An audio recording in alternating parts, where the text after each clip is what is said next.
Welcome back, everyone, to the Drink and Drum podcast, the podcast with all the vibes. I am one of three hosts. My name is Timon Nicholas, aka Mr. Terrible. Signing in, Jaron Tomlinson, the young sheller, aka Pineapple Badman in the building. Wagwan. And it's your boy, Everon Williams, aka Big Easy. You don't know what going. This is the unapologetic podcast with really good intentions. The socials, them located there at the bottom of this podcast right there. So make sure you hit us up and tell us what going on. Okay, I know what happened. Yeah, and then there was this other one. That's the... Buenas noches, mi amigos.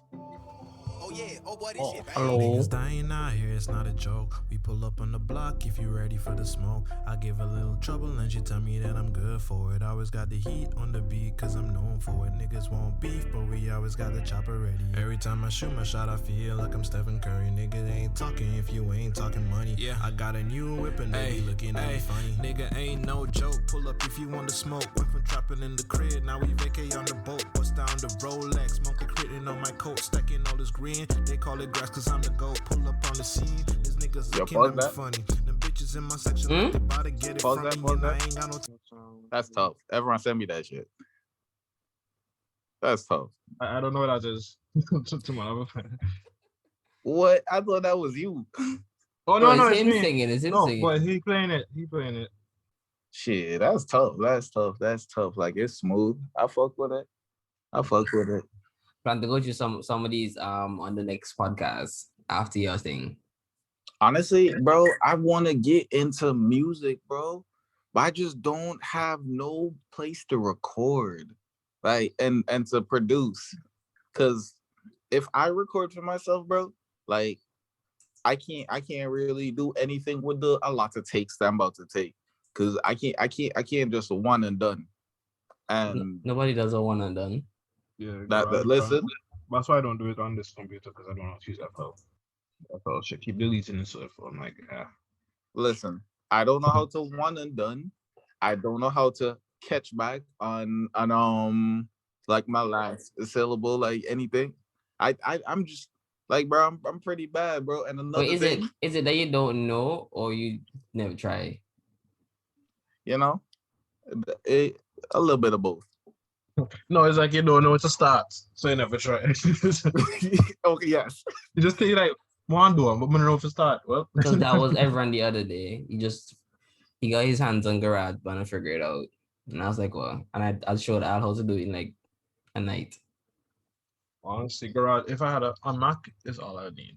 And then it's just more so just to get the idea down. And then you can play that shit for somebody. That somebody could be like, yo, this shit hard. Let me put you on. Like, Yeah, that's all it is. You just need to have something. You have to have the idea down first. Because that's something I need to work on. That's something I need to work on. Cause bro, I be writing some tough shit. I'm like, bro, this is so tough. But then after I write it, because I don't record, I don't spit it, right? I usually forget the flow after a while. That would be reading through that some of the lyrics just now. Yeah, that's why I have to put something. Like if I have a beat in my head, I'm just like, that's pointless. Because if you can't find a beat when you get home, this lyric's trash. Bro, like I wrote some shit today, bro, and it was tough. Like, oh, bro, yo, that shit was tough because I was like, you know, some shit like just came back to my head, and I was like, yo, fuck these niggas, bro.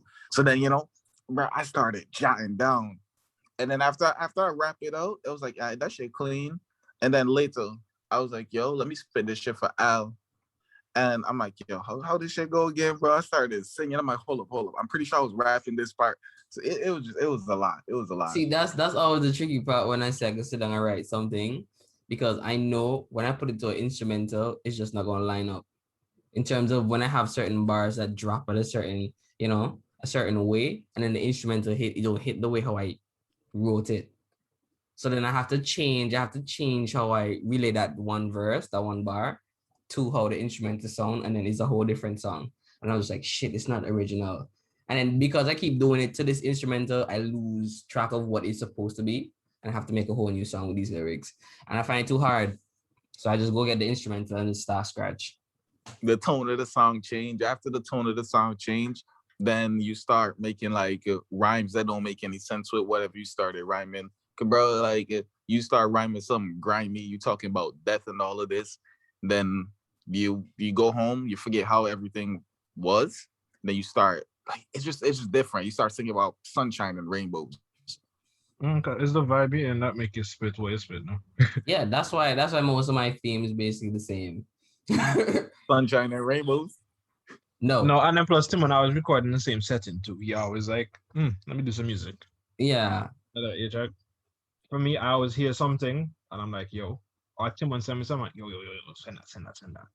And I get hype off of that. But then if I'm like, all right, let me come up to this later, I have no. Yeah. That's what, like if I don't finish something on Friday, that's dead. You did. Nah, I can come back to it. Like I can come back to the writing. I just never did the recording.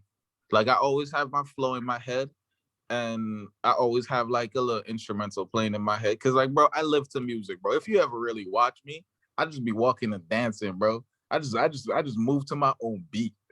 Bro, like I feel like I'm a sad individual, but I'm really happy. So that's what y'all been up to all week, just making music. No. No. How was my week? Were we starting the podcast already? I mean, bro. Yeah, that's a good question. What's happening here? Honestly, I wanted this conversation in it. I bet I could do something. But yeah, we could just cut off like when John came in and said like pause or whatever. Nah, cause I also want the song in there because it was tough. I fucked with it. See, you have to fuck with that next week.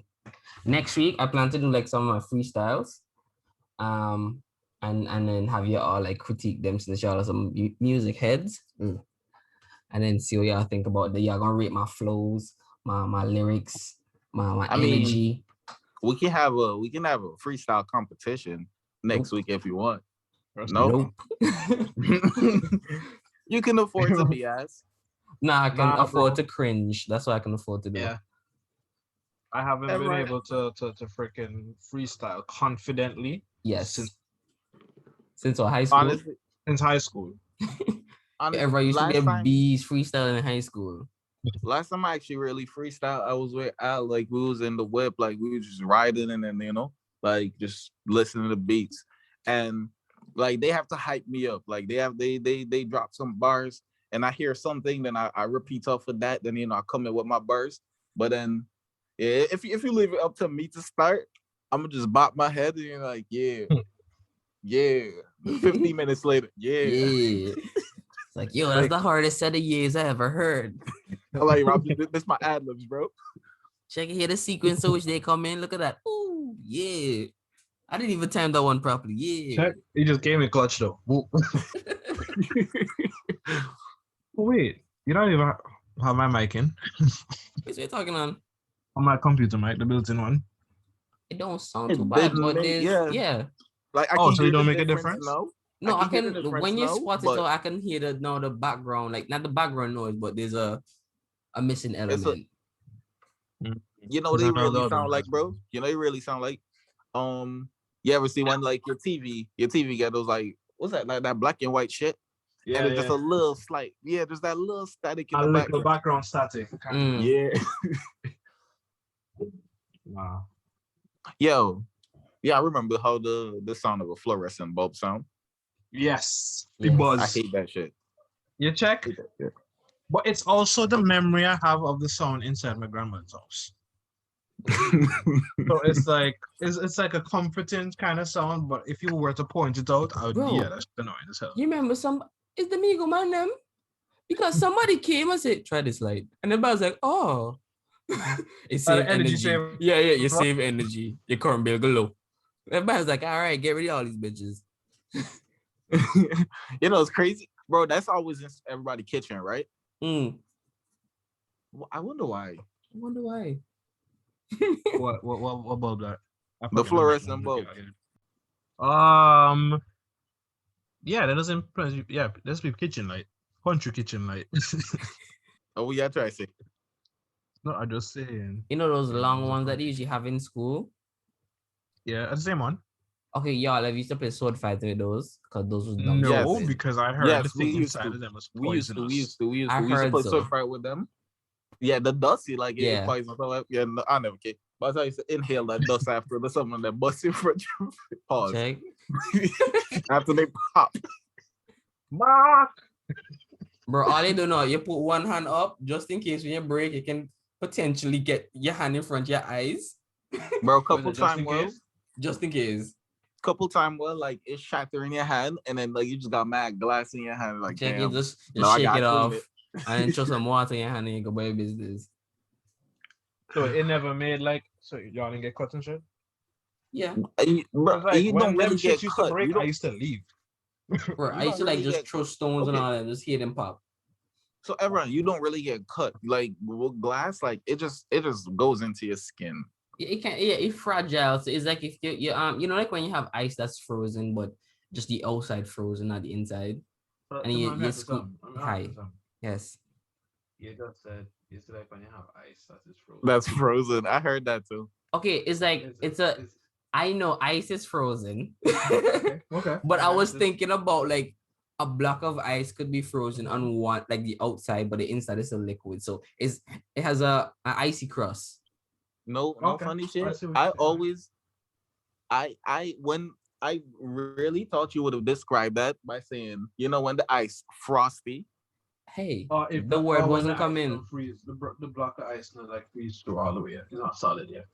You know? Frosty did not cross my mind.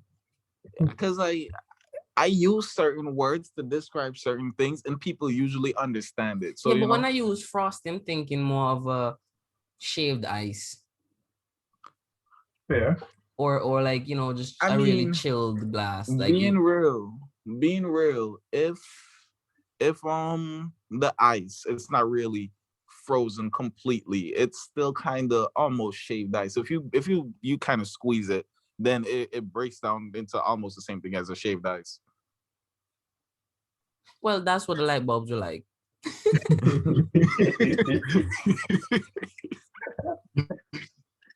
It was just like powder in them, right? And that Mm. powder used to help. Wait, I don't know, what's the but purpose of that? I used to think it was just a coating to keep the light inside from like heating up. I really don't know because it used to go on our skin a lot because we used to smack people across their head with it. We were really stupid. Yeah, Bro. fucking. If you look bro, sharp, yo- if you look sharp, that's not just gear looters. You Most have to be likely. more than that. Because honestly, I used to be so like scared of that. I feel like even as friends, if we were like playing out, did that shit to many bursts over my head and going home still. Are What you you get around soft? to? Oh, You Because bro, my life is in danger as far as I'm concerned because that shit poisonous. Okay, but why you If I tell? don't tell, I would die. everyone run from Adventist school to Veguel. Them poison muscant. What happened, son? You didn't even want to know. The light bulbs, they just broke into my head. Ooh. But When name everybody Everybody. in school, everybody who he saw on his way to wherever I Veguel. said that, yeah, Darian, my better Jaran. Jaran. Yo, Oh, oh man. How It's was your crazy. week though? So I was, bro, you know me. I be racing with myself, just driving like a psychopath. And bro, I don't even know how to explain it, right? So my alternate's not good, right? Oh boy. So Ooh. yeah. So my alternate's not good. And I am speeding. Highway now. Speeding. Cause you know me. Speeding.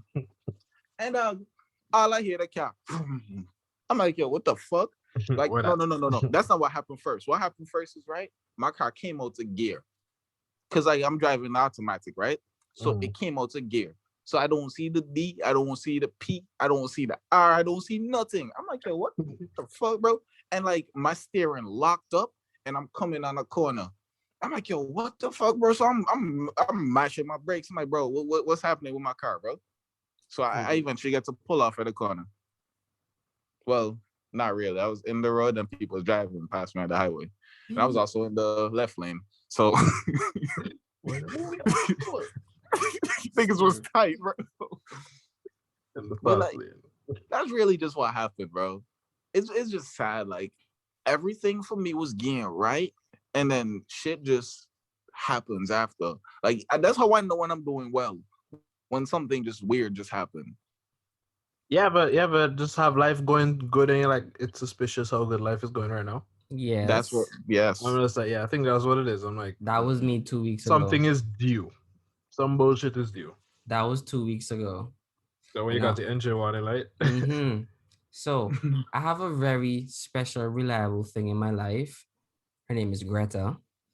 And one day we were coming home from work. You know, it was a Friday afternoon, a really nice day. You know, the temperature was getting nice out. I'm just like, yeah, spring is about to end, maybe. I don't know. Summer's coming just around the corner. And as I'm there driving home, I realized there's an extra light in my peripheral. Like I've never seen it before while I'm driving. And as soon as it came on, I was like, what's that? My spider senses just tingled. I was like, And I saw orange light in the dashboard. So I was like, I've seen this before, but I've heard commercials talking about this check engine light. And you have to go and some get it checked, maybe some oil. So I was like, okay.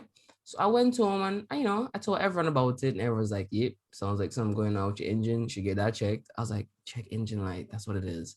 Then I went and told my brother-in-law, and he just like, yeah, you should get that shit checked, And the weekend came, and turns out nobody does business on the weekend because of COVID. They're just lazy for no reason. Anyways, so I said, excuse now. yeah. So I said, you know what? This is probably not that serious. I could probably run this for a whole week. So I went back to work on Monday. While I'm driving, listen to my music. I'm like, this feels weird. Like it feels weird. So I got to work. I popped the hood, start recording to ask questions and inquire. I started looking around. I'm just like, ooh, my coolant's finished. What else? My oil's empty in my oil pan, right? Because I'm checking the dipstick. Nothing in there. This is me. Damn, how the hell is this car even running? Right? So then I opened the radiator, and as soon as I twisted the knob, I said, you stupid, right? And I was like, that thing could have exploded. That's what I'm thinking of, but I already opened it, so I continue twisting anyways. I feel like you were in the motion and you told yourself, yo, you stupid, but since you're already in the motion, you just continue. Yeah, that's what happened. Yeah. Boss, Timon sent a video to me. So I of him sent him a doing that video, shit, right? bro. And they didn't, it's not like if it was alive now. This man replied, hey, no, don't do that. I was like, bro, I already sent the video. I sent it to 2 other people that did the same thing. I was like, wow, they're really concerned. Bro, you don't even know. Right? So I had to leave the car. I took the car home. I drove really slow the Monday, and I didn't take it up for like the next 2 weeks. So I went in on Friday to get it sorted out, and they fixed it up real nice and everything now. And then when it's done and they did all the changes in the checkup, they said, hey, so the coolant is never supposed to run out. So there's a problem. There was no leaks in the hole, but there's something wrong with the water pump. I was like, all right. So run that by me real quick. What I do? So he was all like, yeah, so the water pump helps. The water pump helps cool down the system. And, if it's not cooling down, the coolant's not getting to the engine, then the belt will burst around the fan. That's cooling down the radiator. And then you wouldn't know that it's burst because it would run smoothly, like nothing's going on. Overheat, yeah. And the car will just heat up, and then it'll just burn out your engine, and your engine is fucked. Yeah, and the man's like, it's gonna be very expensive to replace a engine, thousands. So I was like, okay, all right. Now that you tell me it's really expensive, how much for this water pump? He's like, oh, just $800. I was like, okay. So in my head, I'm just like, I came here for one thing. He's telling me another thing. I heard these jokes, right? So I wasn't gonna take him serious, but I was just like, I can handle it. It's not too big. So I said, all right, bet, whatever. So I wasn't gonna do it. So then I had to call around too. Turns out when I called around to other places, I was like, hey guys, I went to a random mechanic shop, and they told me that I needed to change this water pump, but they don't have any parts. I need a second, opinion. And then they tell me, yo, you have a 4-cylinder or a 6-cylinder. I was like, bro, my SUV runs 6. Actually, I'm not sure, maybe. And they gave me some estimates, right? And it was 915. It was more than what the other guy quoted. Yeah, so I'm just like, they're like, yeah, you want to sign up right now? I was like, no.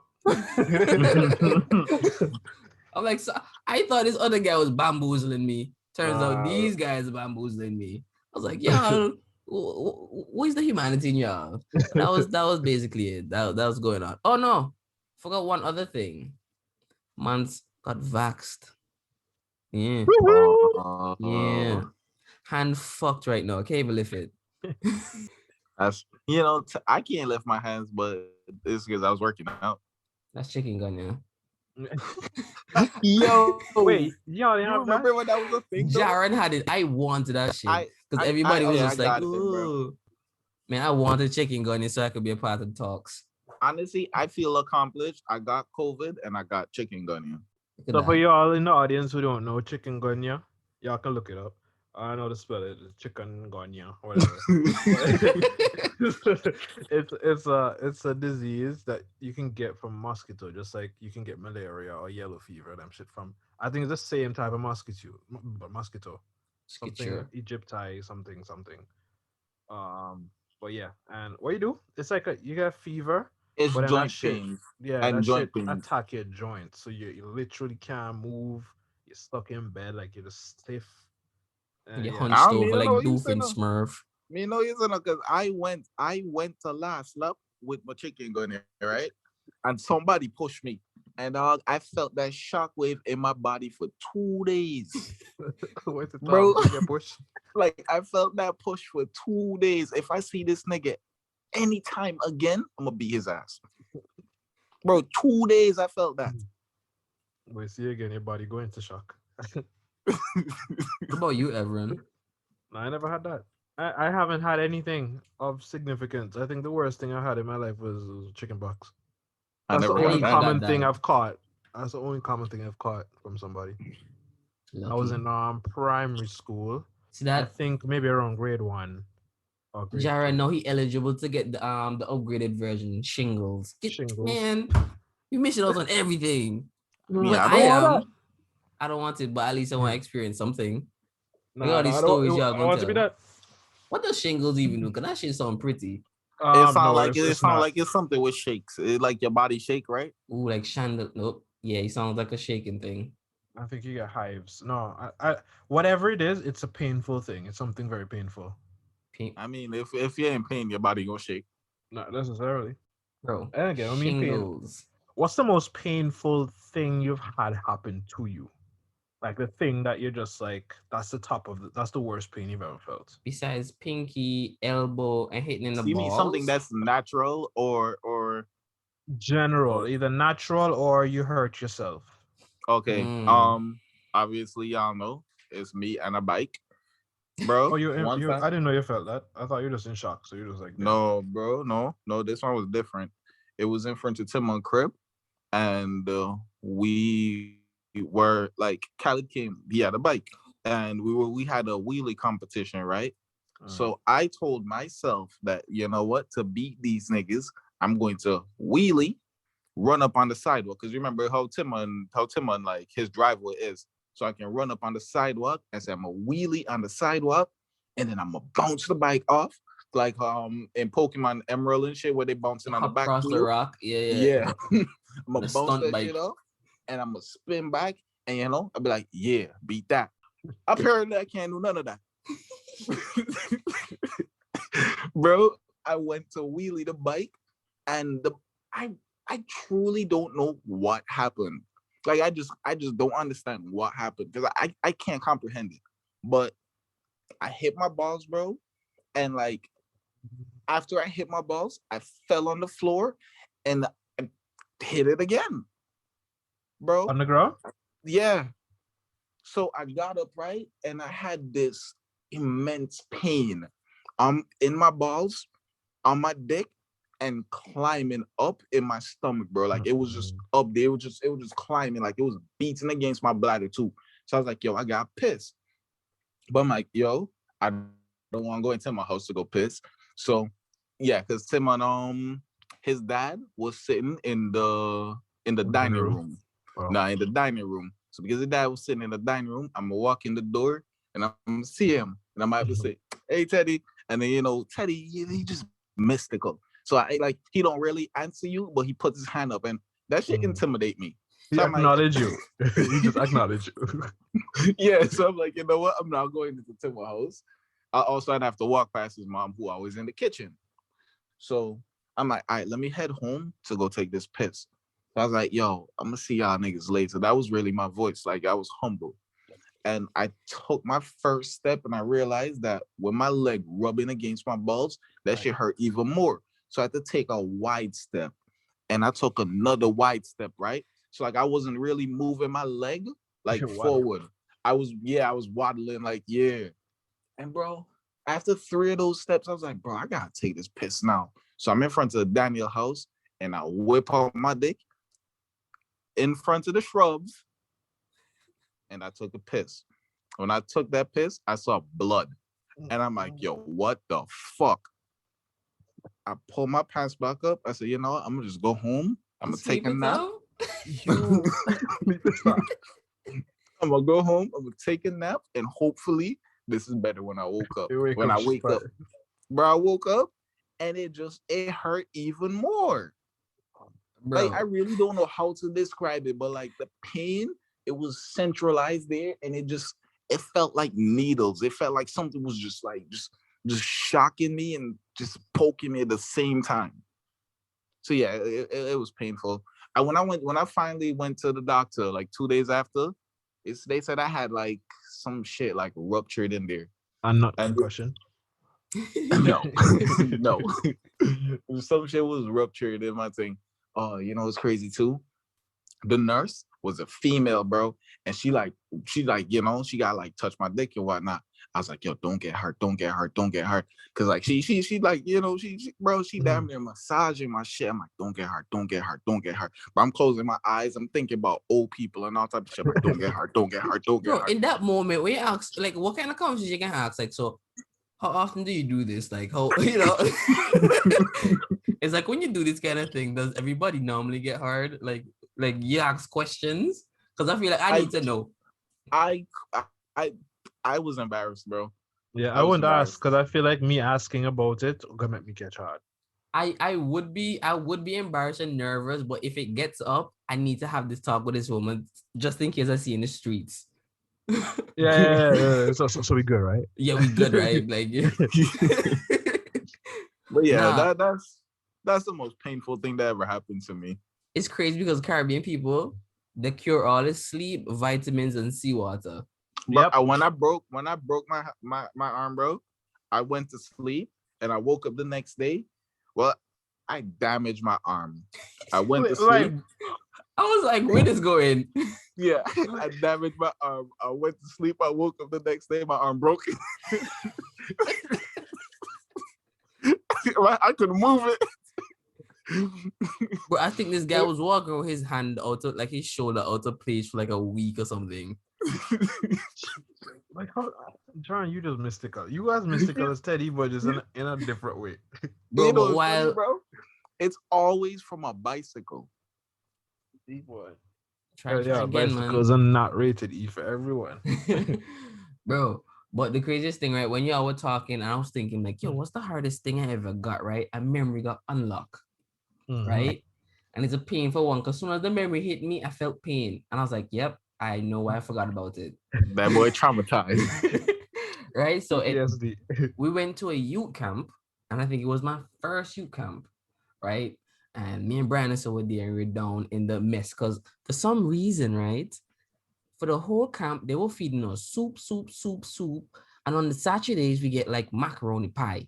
I was like, oh, yeah, right? So we always look forward to the Sabbath because we get good food, right? So this one Sabbath, you know, we just did chilling. The man's musicians playing. It's about to be lunchtime, and we over there talking, and I'm all over the place, right? So now they had this other girl that was there that was just troubling me, and she was annoying. You know, like when you're in primary school, and they say, oh, she has a trouble and disturb because she like you. I thought that was the case, right? I was right. So you're saying she had the mental capacity of a 4-year-old? Yes, dog. No, I mean a 4th grader. Bro, she was stupid with it, right? So I'm there just, you know, enjoying my, you know, talking to everybody, laughing up and stuff, right? And she kept coming around the place with this rat tail comb, right? And pushing it in my face. I'm like, bitch, stop. And I'm there, and I'm trying to ignore at this point, right? Because I realized she's getting at me. So I said, you know what? don't take her on. If you ignore her, she'll go away. So that's what I was doing. So everybody talking and she did doing, and I'm elbowing her and just keep laughing and doing everybody, right? And she putting the thing close to my ear and tickling me and stuff. I'm just like, stop, whatever, right? I'm talking and ignore. And the girl jammed that fucking thing in my ear, right? And he hit my eardrum. And I was like, right? And I instantly lost my balance and fell, dog. And then my ear started bleeding. And then she's just like, oh no, what happened to you? And I was like, yo, I am fucking this girl up, right? But I just couldn't get up, dog, because I was in pain, right? And the thing is, now when she dig me, she left it in my ear, right? So it was, and I was like, I'm pretty sure that's the correct thing to do, though. I pull it out. So, right, because he hit me and I could feel it hit the thing. And bro, it's like if when he hit the drum, he heard boom. That's what I heard, right? And the pain felt equivalent to the sound, right? And when I took it on my ear, I literally, I heard the blood running in my ear and it was coming out. And I was like, yo, and the pain, bro, I just, right? And I'm up there and I'm upset, but I can't do nothing because literally I'm weak, right? And then the nurse and them came and sought me out. And she's like, oh, I'm so sorry. And I got over it after the nurse and them said, I'm okay, I'm good. And I was just like, I don't want nothing to do with this girl. But she just kept apologizing to me for like the rest of the week until the camp was finished. And I couldn't hold it against her, but it hurt. It hurt. You couldn't hold it against her. Okay, because it was an accident, and I understood she was just loving, man.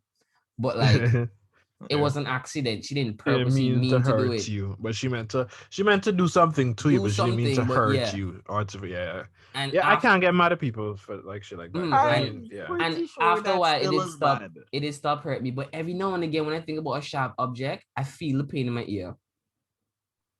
Crazy. Yes. Like if I see a sharp object and I can really see the point and it's just idly there, my ear hurt me. That's rough. See, for me, I have two experiences.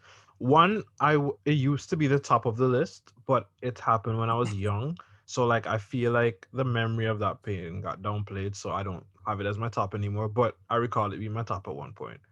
So yeah, it happened when I was a little kid. I was in Calgary by my aunt, and I had a fascination for things that I guess I don't know.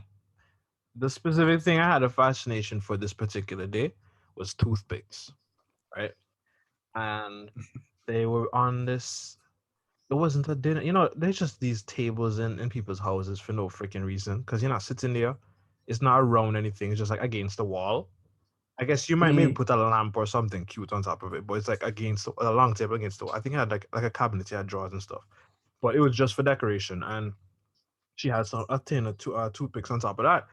And so I would teeth the tin and just go around and be like playing. Like I find a spot in the carpet because you can probably dig the toothpicks and make them stand up. And I'll build my little structures and whatever with the toothpicks and whatever. And then whenever somebody would come, I grab all them quick and then throw them back in the container and then sneak it back to where I got them from. And I would do this maybe for a couple of days. One evening, I guess they were in the kitchen cooking or whatever. And I decided I go on the step and I'm going to start playing with these fucking toothpicks. And I'm on the step doing whatever. Food nearly done. Quick question. So after you put these toothpicks on the floor, you got that right. Look, I don't know where he's going with it yet, so I'm still trying to follow. So go ahead, John. No. Tell the story. Yeah, you already answered. Okay, yeah. So after I'd use these toothpicks on the ground that people should be putting them out, I did put them back in the container that people were going to get them from and put it back in the mouth. So yeah, and I kept doing that. This last day I did it, boy. I was on the step. I grabbed all of them. I was playing with them. Like, all right, time to put them back. Put them. I swear I put them all back. I swear. Right? I was in the middle of the step, right? And I took that shit and I took the thing and I went back up the stairs, put them on the thing because I don't know why this shit was upstairs too. And usually, this was at the time of my life as well, that when I would go downstairs, in particular stairs with carpet on them, I used to slide down on my ass, right? But this particular day, I did not. For whatever okay.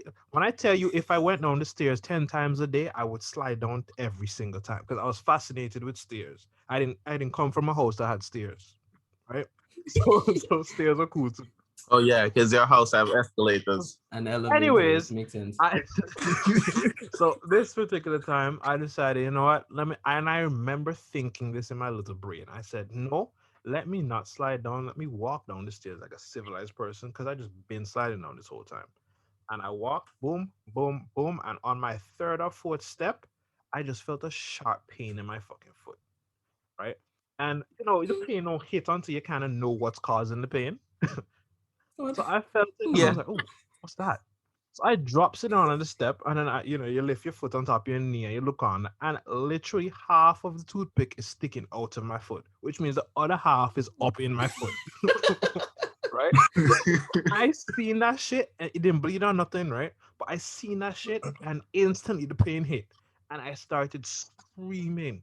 Mommy fly out to the kitchen. What happened? And she looked at my foot, and then she saw it, and she's like, "Oh shit!"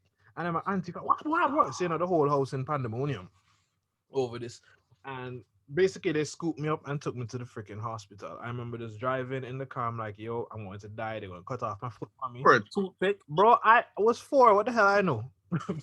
That shit, Bro, that shit hit the first, artery, bro, a major artery. I did. firstly, I bro, got stabbed, bro. I stepped on the urchin, bro, and I had to sit down and pick these shits out with Cassie, Boss. the beach. You And check, another you have thing- to make the hole wider so you can get out. And another thing, dog, like I told you this before, me and Junior, they fight over one dumb. So, Oh, yeah, yeah, and that it's tree, right? spine get hit you. And the Yeah. boy pushed me down on the friggin' palm tree, and the spine went right into my back. Bro, my granddad said, "All right, I'm gonna pull it on the counter tree. 1, 2, pull it out." And my back scooting out blood. I'm like, yo, I don't trust you anymore. Well, no. Now I had a similar situation. Well, I lie. Whenever I was telling me like when he was young, when he got stabbed, right? But I'm thinking about like this one time, my niece was eating this icicle, right? And I break it off for her and gave it to her, right? And usually, I just watch her, but I'm just like, she eating popsicles for like, I don't know, the last month, and she's been doing it right. So she don't need no supervision anymore. So I drop the ice pop in her hand and then go about my business. And then all I hear is, so this is me, wait, what that, right? So I run back around the corner. She jammed the thing way back in her throat. So it's stuck, right?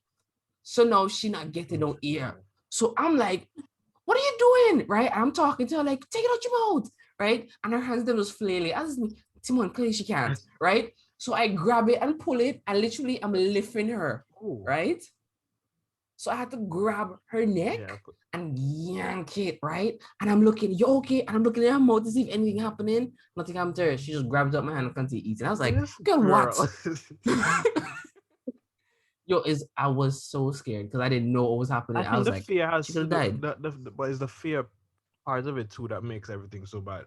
Because I don't think it hurt, like the when it was in my foot, I don't think it hurt going in, right? Because when it happened, it hurt when I saw it and I got scared. And I feel like because I knew it was there, every single thing, taking off my sock was painful. And I barely touched it. You know, every single thing that had to do with this from that point onward was just like a mixture of pain. So explain Alex. Explain Alex, because I know Alex saw them fucking stones in his knees. Bro, this one time, right? I hear this. I wasn't even Alex fall off his bike. And this man's like, yep, can't go home and tell for mother this. So this man go bandage up his foot, showing his school pants, came school the Monday. Foot bleeding and leaking pus through his school pants, right? So we like, yo, what's going on with your knee? He's like, oh no, I fall off my bike. I was like, okay, but what's going on with your knee? He's like, yeah, no, it's just a little cut, man. I was like, all right, let me see it now. He's like, nah. I was like, no, let's all see it, man. He's gross. I'm like, bro, I can handle gross. I have an iron belly, right? This man lift up his pants. I see fresh white stones sticking out of this man's flesh. I'm like, bro, what are you doing? Go to the hospital. This man's like, nah, man, I just sleep that shit off his ear. I'm like, bro, you didn't even take out this. Did you clean it? Did you clean it? Say, boss. You can't throw peroxide on stone. Peroxide because it's going and dig them out. Oh, Nah, but I'm pretty sure Alex woke up, saw that, and said, "Nah, hurt, man," and then went about his business. Okay, everyone, what's your second story? Because I feel like my second story go top. Oh, definitely. Boss, I consider myself a lucky person in the sense that I haven't experienced no major trauma in my life. Like no pain. Nothing bad really happened to me. Nah. I mean, I've just maybe I'm not lucky. I'm just smart. I just avoided the things that you didn't. I don't know what it is. It's not even that, bro. I just felt like I was just reckless. Like I did things because I could do I'm it. super careful. So I think that's what it is. Because all my shits were always accidents. Like the second one was a day at church, right? So at Tyndale Church, there is you know the funny, bathroom church. is right, Timon? Yeah, at the all back. right, and then this is the door at the side. Right, okay. So we usually park right outside the door. So literally it was a sense Next to the step. So we were parked right. So if you look out the door, or if you're standing where we're parked, you're literally looking right through the church and people can look out and see, right? I went in the vehicle to get some water. And I drinking the water, whatever. Have the door open. Whatever, put the water back in the lunch kit and shut the door. After I shut the door, I walking away, right? And I feel my hand tugging. So I'm like, what the hell is my hand hooked on, right? I look back and I see my finger in the freaking door and the door closed all the way. Right? The door, it wasn't like the door wasn't going. The vehicle was locked at that point because I was so like on my way out to the situation, but my finger was in the door. So I look back and I seen it, right? And the moment I seen it, I was like, huh. I just I made a sound like I was like, huh. And I was like, okay. Breathe. You know, I never feel no understand pain how yet. that happens, bro. Like how that happens, Bro. Because like I locked my cousin's hands indoors before, and I just don't understand how it really happened. Bro, that happened to my old man too. Bro, my finger was just in there, and I just looking at it. I'm like, okay, unlock the vehicle and get your finger out of it, right? And I don't know why, but logic wasn't working. So before I opened the door, I tried pulling my finger to see if it come out, and obviously that didn't work, right? And I was like, okay, whatever. Open the door. I opened the door, and the finger just like it was crushed in the shape of the door. So it didn't break or nothing, but it just and then it breathed, right? And when you hear that breathe, the pain swooped in, right? I just remember grabbing it. I was jumping up and down. I didn't say a word because I remember I outside the church door, but I know people see me jumping up and down, but they don't hear nothing I say. But in my hand, so I'm like, oh shit, I'm in front of the church door. Let me run to the bathroom. So I run in the bathroom. I'm jumping up in there, no frig. And literally, I didn't cry. I didn't yell. I was just sweating. You know what you're supposed to do? You know when you hurt your fingers and then you move your hand real fast. You know, you just make it. Yeah. Bro, that shit for some reason that shit makes you like it just works. No, there's only be left hand. The left hand don't clock like that. Yeah, because I think it's because of how hard it is. Your body that can't react to it yet, and you're just like, well, it happened so fast. Like, did it really happen? My body can't make sense of the situation. It's like, okay, well, we know this is bad, but how bad is it really? Like, what's the appropriate amount of pain? And then the receptors had to have a discussion before I displayed the, yeah, to decide before we send out the verdict right now. Like, are we really sure it's crushed? We need a second opinion. Let him look at it. Make him pull it. Make him pull it. Now, for me, my second one, bro, it was a good Saturday morning. And do I almost rest on the Sabbath? Hold on. So how everyone just say church, right? So my connection to church is Phyllis, my grandmother. And so now grandma wake me up and she say, y'all come church with me? I say, no, grandma, I'm not come church with you. Come church with me. I say, grandma, I'm not come church with you today. She said, come church with me. My grandma, I'm go church with you 2 weeks ago. I'm not go church with you today. She like, Jesus good do for you now. I'm like, grandma, when that day come, I'm gonna talk more. She said, okay. So now, I was like, yeah, I see it, grandma. She said, no, I'm food. I'm like, all right, grandma. So I'm standing, she checking as soon as you walk out the house. Who you think she talk to? Anyways, there is my cousin coming down the road, right? Well, my cousins. That's Junior and for you little brother, right? and them man come down the road on a bicycle, right? That don't have no front tire. So it's the rim that they coming down on. And boss, they just clear the bushes from by the church window. So you can look from church right down to my house, right? And I know when they were riding that bike come down and that gravel road, everybody in church, they look outside because I like that's the bicycle that come down the road. Yo, so now they come and they say, yo, let's make ramps and we can ride the bicycle over the ramps. I don't know why I put myself into these stupid situations with bicycle boss. Because real talk, I probably should have just never been on a bike. Because most of the time I hurt myself is on a bike. Bro, I built a ramp and a gust of wind just come in, right? And I see the ramp shake crazy. I was like, yep, look safe. So I go on the bicycle and I start riding fast towards this flimsy ramp that I made from wood that's used for keep up the can them. So now, when I start riding over the ramp, boss, the ramp broke down, the handle twist, and it went right into my throat. Bro, I swear to God that my Adam's apple used to be bigger than this. Like, it went straight in my throat, everyone. I got up, and my cousin them, they looking at me like, yo, you okay? Man, and I look up at church. I look up at church, right? And I look them in their face, and my eyes wide open, because y'all know my eyes naturally low. And my eyes wide open, because I was dead ass scared, bro. And I'm like, yo, I wanted to say, ow, but I opened my mouth, and not even air came out my mouth. I was like, okay. I'm just So that's you. I'm just go inside, and I'm just take a nap. Like, to this day, I honestly can't tell you how much it hurt, because I don't remember how much it hurt. Because like I woke up and I just went on autopilot and I went to sleep. Let's sleep for a couple days for that. You know much time I'm in church and I hear them making noise. I'm just like, yo, what going? Because the windows in them kind of high, so you have to stand up to see out to them, right? So I'm just like, yo, I'm stretching my neck out the window to see what's going on. So every time they sing, praying or something, I will stand up and look out the window, and you'll see them doing some dumb shit. Like I would really look forward to church for when they're standing, so I can also look out to see what's happening nearby. Plus, I remember we had a clubhouse, right? So I have a cousin, Alicia.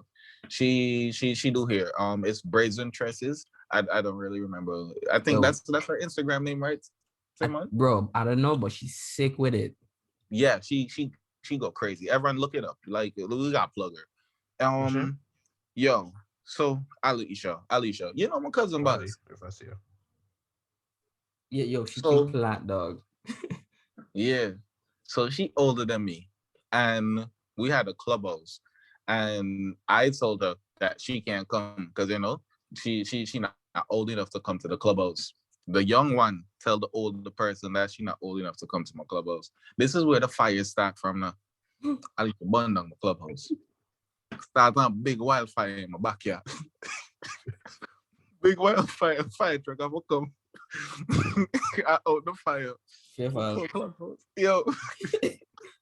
Bro, the first time I got inclination to even build a clubhouse is after I was watching Kids Next Door, right? And this is me. Yep.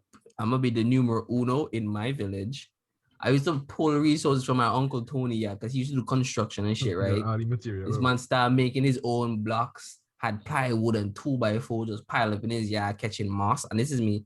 Well, since you don't want them, I'm gonna take them. So every day I'd pull one of everything, one block, one 2x4, one plyboard, and I was taking them deep into the bushes, right? Making beer pots to this. Bro, I used to slave down there cutting down cassie tree. You know how hard it is to cut down green, strong cassie tree? Bro, that was a full-time job. Now I had my lunch kit with snacks, with water, cutlass. This man, instead of this man to do your homework, this man over there make a clubhouse. Bro, I made a little book called a K&D book of something, right? I was in love with like the whole thing. Not the whole fighting adults, because I would never win. I knew that, right? But I went down there. But the thing is, every time I drag all this and I did all the work, clear out a nice piece of pot, start putting up, like dig hole now, put down wood, to make foundation. As soon as the walls go up, a truck out of nowhere, backhoe just clear up the whole and mash up everything. And then I have to go relocate. Every time I relocate, the people, and I'm like, We clean on this land until today they I work. feel like to clean on the land. So I thought my Uncle Tony was the mastermind. He keep level telling of you. people, yes. I still think We're so. I for the still think plans so. daily. I honestly can see him doing that too. You know, he just looked like, you know, he want people to be miserable. You He know, just I look get that mean. vibe from it. I've never been around this man and felt compelled to laugh. I've never had a He reason just to look laugh around him, mean. boss. He seems miserable. Bro. And the thing is, right? I used when I first discovered about like pressurized air guns, I used to like cut up like my bike tubes and them, the old ones. I used the heads to put into bottles and then, you know, pump it up and stuff. But you needed a valve and a pipe. So one day I was playing in my uncle's shop that he wanted me bare times from. And I saw this cool little device, and it's me. Oh, what is your boy? It looked like a cool little shaky ass knife cutter thing. And then I start putting it around certain things and pressing. I realized, oh, this thing can cut. And he cut really well with PVC pipe. So this is me. I know how to get the resources I need to make this pressurized gun. So now my uncle had a bunch of pipe next to the plywood that was slowly taken away, right? And I started cutting off all the little joints in them so I can get the valves, right? And sometimes I cut them and then I'll melt them to kind of get them to fuse, but they will fuck up. So I was like, shit. And throw it away, get new ones, right? So I had bare chance to get it right. But then he got down to the last two and I didn't have any more. So after I fucked those up and I was kind of getting the hang of how to make them, I made two nice ones, right? But then somebody saw them and said, yo, make me one. I said, say less. Right? So now I don't know where to get these pipes, right? So now, you know what I did? I went to look up my aunties and uncles' house, lock off the water and cut the pipe. And I made some guns for these, like some people in my So I village. know you I'm did just not do like, that. yeah. Someone Bro. say honestly did that. Bro, this is the first time I'm admitting it. Boss. First time, bro, I just cut, I turned it off, I cut it. I didn't even know what that water pipe does. They have no proof it's me because whenever I did this shit, nobody was home. I guess they have proof it was me because I was the only person home. That don't mean it's you. Somebody broke in the house and cut them pipe. I can see that. I have a happening picking nigga do that easy. though. There's literally adults know the type of like who did the crime based off the type of crime. Bro, if you check behind my house right now, I bet you'll find a bunch of cut pipe. So yeah, like one time somebody broke into my aunt's house, right?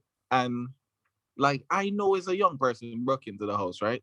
So this person, they broke into the house and they stole. This was like 2009, 2010, sometime around there, right? They broke into the house, they stole the PS3, and they left the Wii. I'm like, bro, I don't know if this mean the person generous, but I just knew the person was young. That Because mean the person knew where it was. bro, like they stole the PS3 and they left the Wii. Bro, I'm it like, had bro, to be. like- See, that's the thing. It had to be somebody who came to the house before to know, like, yeah, the thing. Because like Nobody Sharon don't have ever- that shit like kind of tucked away on the what do you call it, the TV stand. The PS3 was in Sharon room. The Wii was in the living room. The living room is exactly the first place they're gonna see because there's like a 70-inch TV right there. So they're gonna see the Wii there. They have to break into Sharon room to go get the PS3. And you would have to know which room is Sharon room. And nobody Yes, have to be somebody that y'all know, man. Nobody goes into the house and nobody know which one is Sharon room. Because I don't even know which one is Sharon or AC room. yeah, you would not know which one. I only is know the Sharon room. kitchen and the living room. That's all I know. And where the puppies usually stay. And the garage. But let's go get one detailed plan of the house. The man's like, oh yeah, all right. I just realized how much of a bad idea that was. Maybe a detail, more plan. But yeah, like bro, they stole the PS3 and they left the Wii. I'm like, bro, like that's just legendary. Bro, so how into music are you guys? Quite. quite. I love It depends music, to like bro. what, Music. like to what extent though. Like, what do you mean? All right, I Into love music. let me hear y'all take on music. Nah, like when you ask, like when you say like you're into music, like am I into listening to music? Do I follow the drama with artists and their shits, or or do I just end like do I say am I a person who would say I love music? Like, what exactly are you asking? Everything. It's just a general statement on like music, like Oh, music. okay. Okay. I love music. Let me then. simple. Okay. Yeah, you love music because I know you're a music man. Mhm. You have a music background in a sense. I know John is a music man, and everybody enjoys music. Mhm. But I'm thinking about now that you kind of like put it up like that, like there's a bunch of new music that came out this week. Has been phenomenal. Mhm. I was gonna ask about that, you know. I was gonna ask about that. You know, it's crazy. I still haven't listened to the J. Cole because I don't got no weed. And I just want smoke and just listen to that and absorb that music, bro. Bro, I get you. I feel you.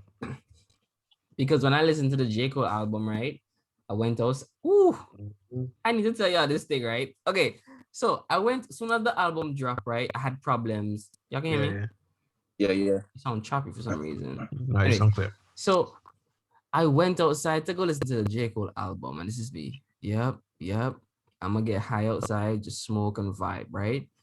So while I'm outside listening to the song, I'm walking, and I hear the song playing, and it's me. This first song, 95, just going hard. And then I see something in my peripheral, right? And I'm like, what that?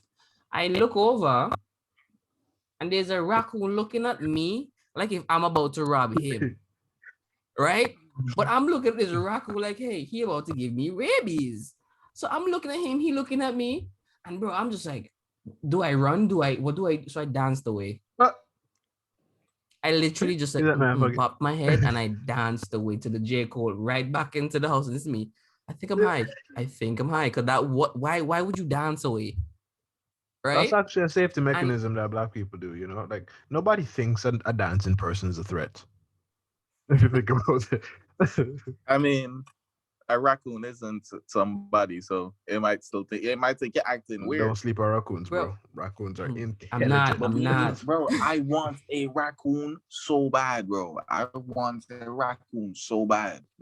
Man, he wants a raccoon and an otter and a hyena. Bro, yes. I pulled this thing to everyone this week. Wait, I don't know what thing. Oh, so I was saying, yo, everyone, what if you and your friends went to Africa, right? And it's a little nice retreat, and y'all were just chilling outside one night, looking at the nice, starry sky, and just like, wow, this is Africa, this is the motherland, right? And y'all out there stretching your legs, and then y'all farming the fool, and everyone trip and break his ankle, right? And when he fall along and break his ankle, this is him, and all he is, right? And you look around, you're just like, yo, say something like, nah, what happened? And all he is, right? And you're like, yo, these native Africans in the shadows laughing at us. Turns out it's a bunch of hyenas. Would you laugh at the fact that these hyenas are laughing at you because you broke your ankle? Like, would you laugh? Or would you just like, nah, I'm not laughing and just die? Because like, when the mans come and start chewing on your bones and dragging you back to the cave, they're going to be laughing. So you fall down, you hear laughing, and you know it's your death. And for that whole process, they're just laughing at you again. Like, at what point do you enjoy that? You just find it funny. Nah, I feel like my history, the fact that I know what hyenas are and how they roll, I feel like off rim, I'm not going to suspect a laughing sound for anything else but a hyena. And because I hear it and I know it's a hyena, I'm going to be shitting myself. So if I have a gun, I'm ending it there. there's no reason to prolong this. I agree with you because there's no bro. Timon, a lion will attack your neck and it'll suffocate you and then move you. Hyenas, wild dogs, all of that shit, they tear you apart, bro. Like they eat you while you are alive until you die. But you don't think the pain and stuff will turn you like hysterical? Like in that whole moment, like the fact that the last thing you're hearing is laughing animals. Like, would it degrade your ego, or would you just be scared? Because I feel like I feel like this is going to be a calm that hits me, and I realize, wow, Look at that. I broke my ankles and these guys laughed while they murdered me. I feel like that's moments before I pass out. They make other noises, bro. They make other noises. They don't just laugh alone. Like Okay, they make but different noises. before we stray too far into Yeah. this, when everyone fall and break his ankle, right? His ankle, right? And you hear that first, ha ha ha ha, right? You're not gonna laugh, not knowing that it's actually a hyena. You probably say, my bro's laughing at me, haha. And he's just like, yeah, that's not me. I feel like after that, you'll be like, oh shit, is it hyenas? But like, you wouldn't laugh. I watch a lot of Animal Planet. I would know it's a hyena. I would not laugh. I feel like even I if I would not laugh. didn't know, like if I didn't know shit about hyenas and I heard that laughing, the fact is we're in a place. Obviously, hyenas they were probably out in the wilderness, right? It's not even that, boy. Lion King tell out that hyenas bad. So I would just be scared. Yeah, I think I'd be scared. I'll be scared if I go, all right, we're in the wilderness and I broke my ankle and now something is laughing or somebody and I don't see them and this cannot be good. Like nothing good can come from a would situation where I prefer broke my to be ankle. hyenas than people. Firstly, if this person in the bush watching me, laughing at me because I broke my ankle, this person going to do something to me that I rather the hyenas do. Okay, fair enough. Anyways, back to the J. Cole thing. So I was out there high, right? So after that whole raccoon incident, I came upstairs. I'm lying there in the bed. I turned my light on red, and I'm just lying down listening to the J. Cole album, right? So while I'm listening to it, the bed literally saying, "All right, Timon, I'm going to absorb you."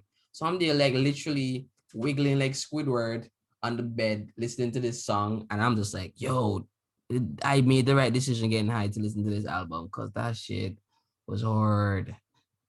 I don't understand why Nicki Minaj dropped her album like the same day. She should have dropped it. She should have dropped it on Wednesday. Check, that was a Wednesday album. Like that was a Wednesday album. It was album. like a reach, like couple of new songs, yeah, but like the rest of it was then literally a Thursday album. Is literally the Drake's Don't Care package. Yeah, Care package. Oh, yeah. Me, why am I yawning? It's not even that late. Yeah, why is it Don't Care package? That's exactly what it is. One job. The album actually touched. Like it's. I feel like going into it like this week. Yeah, I know this guy gonna drop an album, whatever. Yeah, go cool. But for some reason or somehow, I managed to avoid all the word on social media that this is supposedly his last album, and that he's supposedly like retiring from music and going to do basketball. I didn't see none of that shit leading up to this. So I think it's yesterday you told me that, no? Yeah, like yesterday, like before the album dropped, you told me that. So I was like, okay, so it kind of set my mind to be more receiving of it, like on a different level. Like before, I was going to it for hype because I'm like, yeah, J. Cole, this is some shit, you know? I hope Kendrick don't retire. Boy, I don't mind if he does, to be honest. Not in a bad way. Not in a bad way, but we'll get there. We'll get there. But with J. Cole album, with J. Cole album, it was like a wholesome thing where I'm like, damn, this is the last you're gonna get. All right, let me see what he did for this. Bro, but yes, and the thing is, this is the I went out with a bang album, bro. It just kept like even the songs that he dropped before, when I heard them on the album, they still felt new because to me. They came in like it's like the album set the mood for this song. Yes. So it's like, and it just hearing it as a single was one thing, but hearing it in the package is like it's own. It's a piece of the puzzle, and you feel that whatever this was supposed to be. Bro, I listened to the album. Me feel bad for not listening to it. I listened to the album 3 times before I went to sleep. The first time I just listened to it, nothing. The second time I really took in the beats, and the third time I listened to the lyrics, and I'm just like, bro, this guy did that. Y'all made me feel bad for not listening.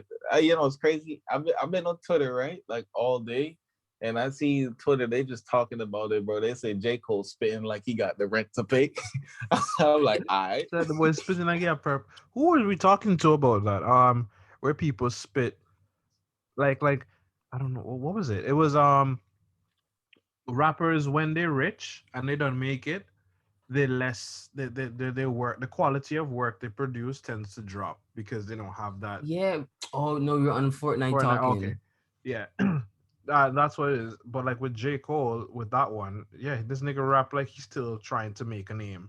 Like he working. Bro, that's I remember J. Cole, because he he always in that hungry mode. Look at that nigga here, bro. J. Cole look like he about to ask you for your charger, bro. Yeah, because like I guess it's how he like carry himself. So like he's not wearing all the jewelry. He's not living that extravagant life. Like he's just him secluded with his children and his wife and his team. Like he just out there and he's still thinking with that mindset like I don't have it yet. I need to get it still. You check, but them other ones they get all the watches, they get all the shit, and they get comfortable and they're like, I made it. Like how can I talk about not making it when they think that they made it? They're already there. So then all these songs start on the same wavelength, the same topics, and they can't branch out because this is all they know. This is the environment. I know money, I know bitches, I know hoes are getting, deals. When you're talented, you're just talented. Really true. No, because it's effort. If you think about it, right? All of these, like, if you look back at it, when people in the rap industry make music, they have a retiring point, like fighters, MMA fighters, that they're primarily at like what 25, 35, something like that. And after that, they have to either retire or they're going down a slow decline to losing, right? So they have to get out at a certain point. It's the same with rappers. Rappers don't think that they can be like longevity. The only person who's done it properly so far is probably Jay-Z. He's still out here making music and it's good music. And he's not talking about the same thing because he's growing. Yeah, he's growing. Right? It's like you get music in the state, in whatever stage he's at in life. Like it matches So half of these rappers, they already say, all right, I made it. I know this shit kind of getting stale, but it can't evolve anymore because this is what they see as making it. Right? When Jay-Z just like, music is my forte, my beginning and end, but I can do other things. And while he's doing these other things, he's gaining experience and new vision, like vantage points on how things work. And he's just putting that shit in his music. So it's him growing and he's evolving the culture. And he's just like, he kind of paving that way to let them know that, hey, you don't have to just drop out when you get to a certain age or get to a certain status. You can keep doing what you're doing. Do you remember those mans from England who were just rapping with the name? Them old guys. From where? That was like hitting beer from England. Oh. They had like a video going around with these two old guys in the booth. And they yeah, the two. Yeah, I know what you're talking. The older guys, yeah. Those guys probably were in this shit, and then somebody's like, "Oh, y'all got game," and they run them up, and then you probably like some fire on some old folks, and just like, "All right, bet I'm gonna get some studio time before I die." I bet some old man's in the studio right now, and these other kids talking about, look at my show. If these old blokes can do it, I can do that shit too.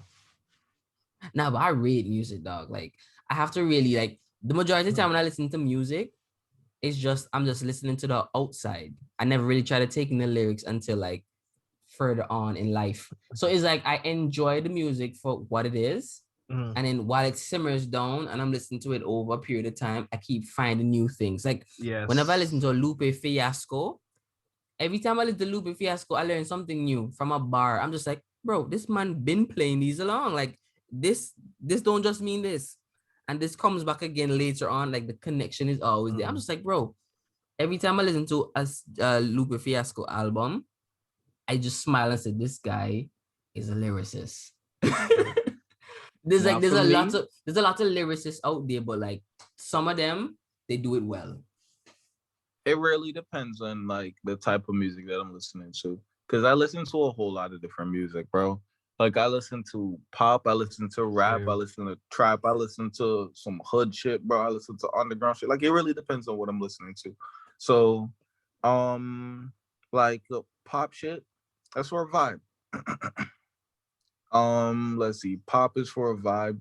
Like I listen to Kendrick for like his actual content. Like I want to hear what he says, cause like so like being a lyricist, it's like you saying some shit. It's like they just really just telling you a story and they make you understand it. It's like what they give you some shit, like some advanced shit, and they break it down into something that you can understand.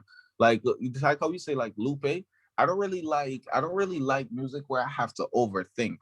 Like, but you don't have to. But if you do, there's something for you. Nah, bro. Like I prefer to listen to Kendrick over Lupe because Kendrick he says shit, right? And it just like, bro, even like J. Cole and Kendrick, like they say stuff and they make you understand it. Lupe just says some words that I'm like, bro, I'm not going to ever know what this word means because Bro, is the double ons, bro. I don't plan to learn it. The way how the double entendres and then hitting, dog, is like he says something and it has a straight meaning. But then the light is on, right? But then there's also an inside thing. So later on, when you come back, you're like, oh, he wasn't just talking about the light. He was also referring to something else, either before or bro. It's an extensive network. Even when he does some of the, I like that because I always find something new. Once he puts it in like, you know, terms, like bite-sized terms, bro, I like to learn things when I'm listening to music, right? But I don't intend to like learn it as homework. Like, I don't want to sit down there and actually have to be like, okay, so he said this and that and that and that. So then, you know, like I don't want anything too fucking complicated. Like just make it just right. Just right. Cole do that. Kendrick do that, bro. Niggas like Maxo Cream do that. Like, yeah. But Lupe, like, he got some songs I really fuck with, but sometimes I'm just like, bro, like, just chill. I know what you mean because it's like it comes okay. There's some songs that come across as like, yo, this is a banger and he got some good content. And then there's some that come off like it's not even a song. This is like a sermon. Like, you know, it's like a message that like I'm not listening to music. I'm listening to this message that he's trying to get to me. So yeah, listen to Black Thought. Yeah, I don't know who that is. Being real, the type of music I really like, I like music that they reference things that I can understand, things that I feel like it relates to my life. So like they talk about like drugs and being on the corner or whatever. Like if you listening to some Sci-Hi the Prince, where he talk like he tell you about like when he used to sell dope and he stopped selling dope, and then people like coming for him and all of that, being on the run. Like I like that type of shit. Like when they tell you about like their experiences, I'm like, bro, I can relate to at least some of this. Like, should I relate? That's where I find a disconnect for me. Because like for me, a lot of times people will be saying like names, calling celebrity names, calling certain product and stuff, and I'm just like, I live fucking Antigua in a third world country, bro. I don't know none of y'all what y'all talking about. I don't know these phrases, these slangs, these references, these references, these shows, these actors, these celebrities. I don't know who y'all talking about, and I refuse to go learn about strangers who don't even know that I exist. I'll be doing it sometimes. You know, when the bar hit too perfect, I'm like, yo, what did this nigga person, this person with this name? Did they actually do the thing that the song was referencing to? Like, what did they do? Why this bar hitting like this? You know, I'd be checking that. Most of the time, like when they like, it's just names and shit from pop culture, bro. Like if you don't know this, then something kind of just wrong with you. And that's like he's saying, but why am I expected to know? That's like you say, I'm a shooter like Michael Bay. And then you say, well, I don't know who Michael Bay is, so this don't make no sense. Bro, I started listening to soca in Fort Farm. Why? I don't get, because I grew up in a Christian home. Nobody in my family, majority of people were Christians. I never, wait a minute. I never heard that kind of music. They didn't encourage it. The only time I would hear it is if my friends and my family or the bus driver, I played soca or calypso or whatever, right? I got into like Lil Wayne music and like rap itself, like rap. When they meet Brian. When I met, Brian wasn't with Lil Wayne for a while until, and then he just ditched Lil Wayne for soca. Yeah, I remember that. Right? Switch up, bro. I remember that whole switch up. That's when we started doing the drinking drones. Yeah, I wasn't there for that. I left Brian with Lil Wayne. Come back with full soca head. Soca head, yeah. Right. So it was a point where I didn't have all these references, so I wasn't even following the Tupac and Biggie talk. I wasn't following all that DMX stuff because I wasn't hearing it like that. I knew what I knew. I was listening to music that did not. I was listening to music that did not resemble or had the tempo of rap, because if my parents heard a beat, they're like, turn it off. And I'm just like, you don't even know what he's saying. He's talking about sex and drugs. I don't want it in my house. That's not what he's saying. He's talking about help the school, help the children get off the street and feed them and clothe them. And, that's what he's saying. You listen to the lyrics. I don't need to. Boss, that line, I don't need to. But I was blasting Lupe Fiasco there in the car. Clean version, too, no. And the man literally preaching. And daddy tell me to turn off that. Check. So I had to listen. I had to listen to songs that had like decent melody that they could just like, what is that? So, bro, I remember literally for that same reason, anytime I'd be in the car with my parents or whatever, and we driving somewhere and I want to play music, I would only have options like freaking Bruno Mars and them kind of things. Yeah, like, so they like, this is It's pop, it's secular, but it's like okay. But if the beat come in a little bit too hard, a problem. So it had me staying away from it, and it's just like, it's not that I didn't want to, I didn't find any interest. It's just like it was a safer route for me. Yeah. So now when I got like, MP3s and I had my little privacy, I could listen to things without disturbing people. I started like discovering music. But then I fell in love with like storytelling in songs, because that just paint a whole vivid image. And because of how I dissect my music and I listen to them, I never study the lyrics first. That's always my last thing.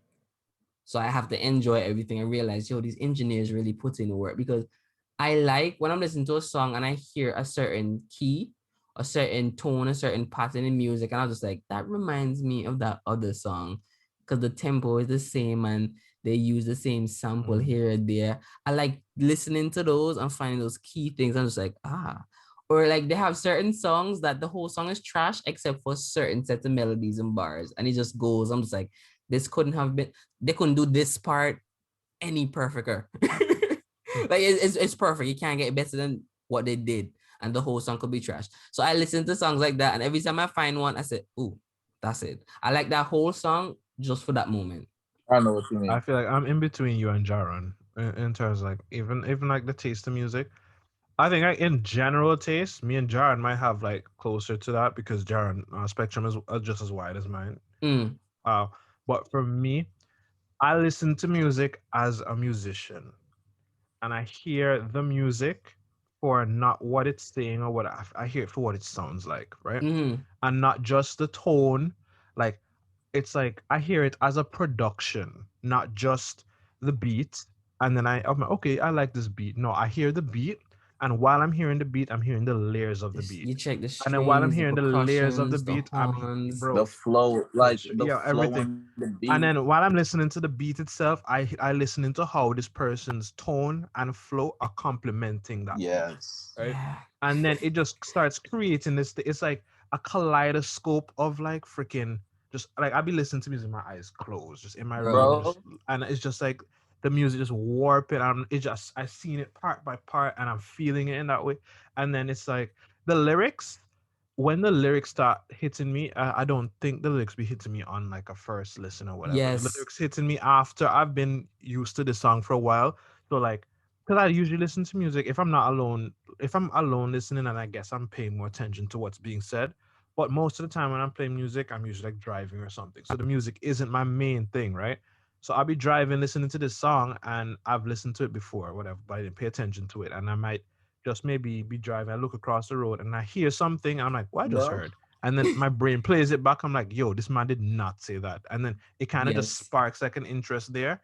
And then I go back and check it out. And then because I heard this one thing and I was impressed, the song got 10 times better. Yeah. And then I start hearing things that I didn't even hear before that were fully there, but this one thing that came to light made the song so much better. I start hearing new shit in the song, bro.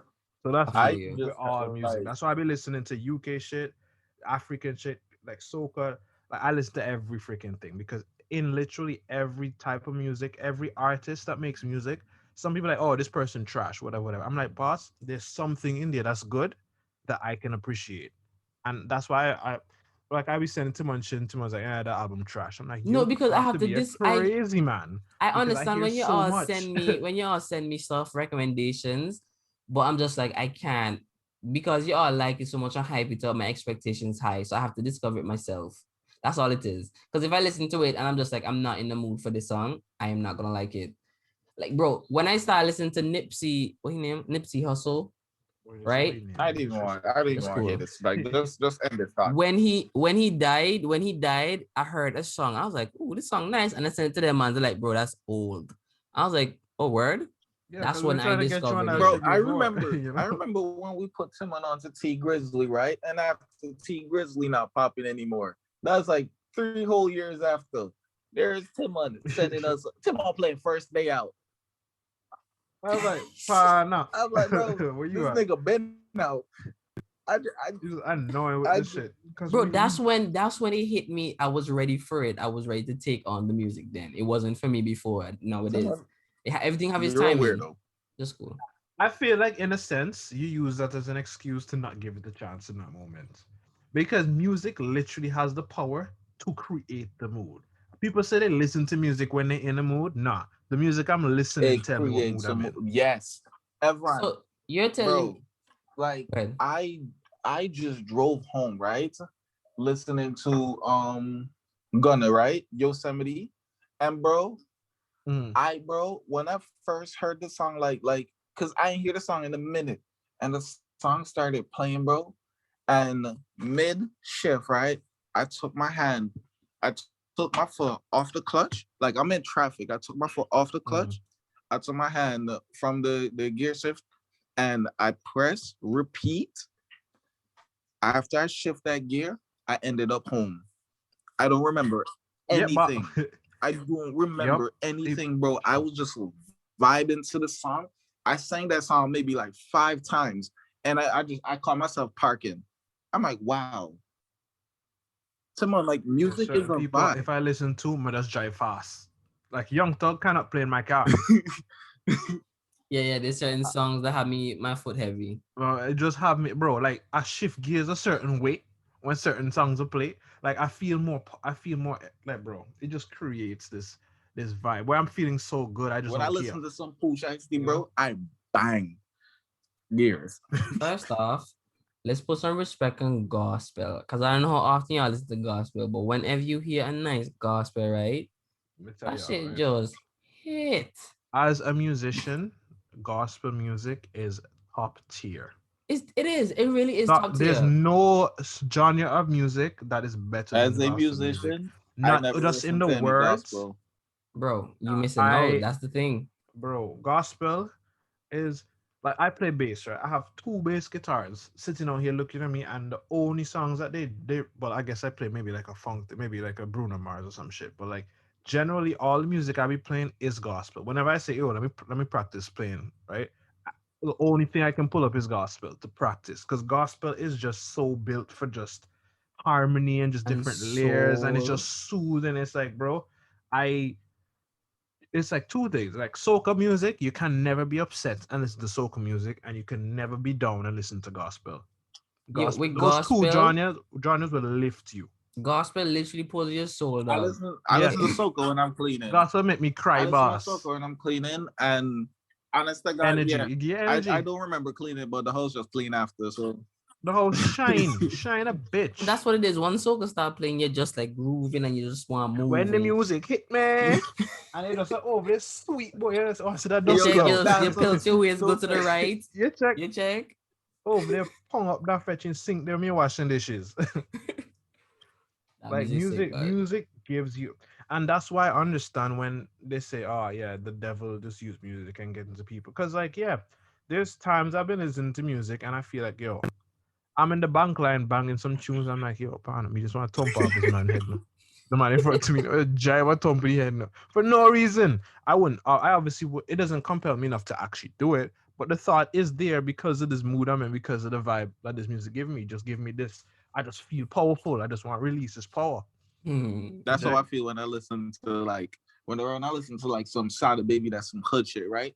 Bro, I just be there and I turn a super thug. I be looking out the window, I'm gonna rob this nigga, bro. Like, look up in here, bro. I'm just rob your bum ass, bro. Yo, I just get so angry. I be wanting to fight people, bro. Like, bro, like the veins at my neck, they stand up even without me talking. Like that shit just get me next level gangster. Bro, even the album from Black, I don't remember the name of it. It's one with Problem and Free and all that. That one, they boss, that made me feel like I have problems in my life. Oh man, bro. It made me, but remember when, boss, me, sorry to rub it in your face again. I remember a time, when we were in Ontario, there, me, John, and Melvin, we were driving to the barber shop, right? And in the car going on the road, I think whoever was playing music, one of them came, the song came out. I think maybe it was Problem, right? And we were just singing along, and I don't know what the hell, but I know Jaron got possessed.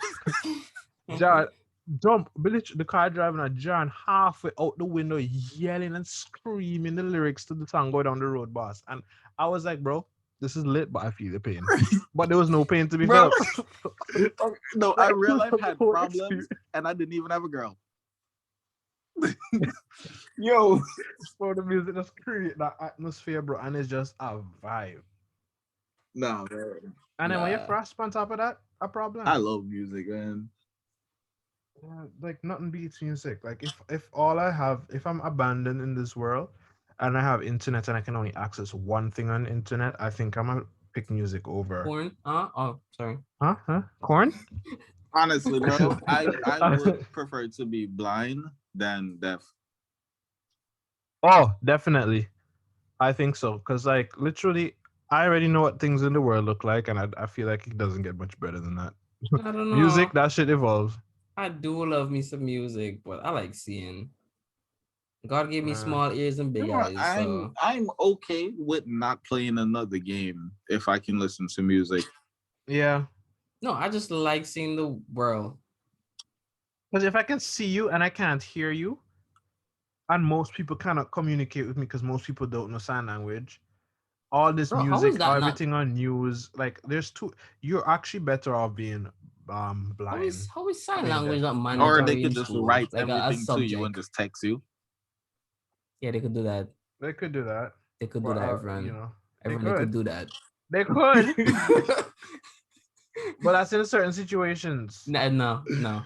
If it's somebody That's you know, definitely they could some always situation. text you. They could just be right next to you, texting you.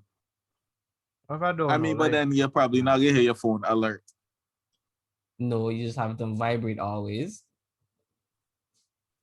but then that's just it. I can only text you. I cannot converse And with you. then- I can't even talk, yeah, bro. you shit. I don't think we supposed to And that's say that. crazy. That's a crazy thing to me. Nah, that I don't care. Nah, because I'm not making fun of them. It's actually like fascinating that because they don't hear themselves, they don't know what they sound like saying the words. But they So that's why they imagining what it they sounds like. imagining what it would sound like for me to say this word, given that they've never heard it before.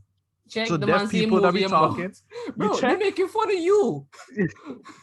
Deaf people making fun of people who can hear. You Yeah, saying, they huh? mimic. But you over there using your mouth to say ha ra ra ra. That's what it is. It's an inside joke amongst the deaf community. They're You trolling think they everybody. know those? You know some sounds that like you could say with your mouth and it look like you're saying like P, like P B D, no P B P B. That look like you're saying the same thing. My mouth did the same thing to say both those things. PB. Yeah, ooh.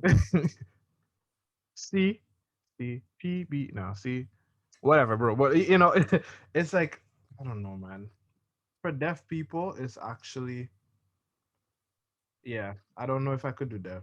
I feel like even if I was blind though, I could be guided And- around. You know, there's still ways to get Another thing around. about it, See, I already- another thing is it's just against me as a person to like why I can't go deaf, bro. I come home and I turn on my TV, I go on YouTube and I play some songs and I'm playing a game, right? And I have a headset on, but I need the music in the background, bro.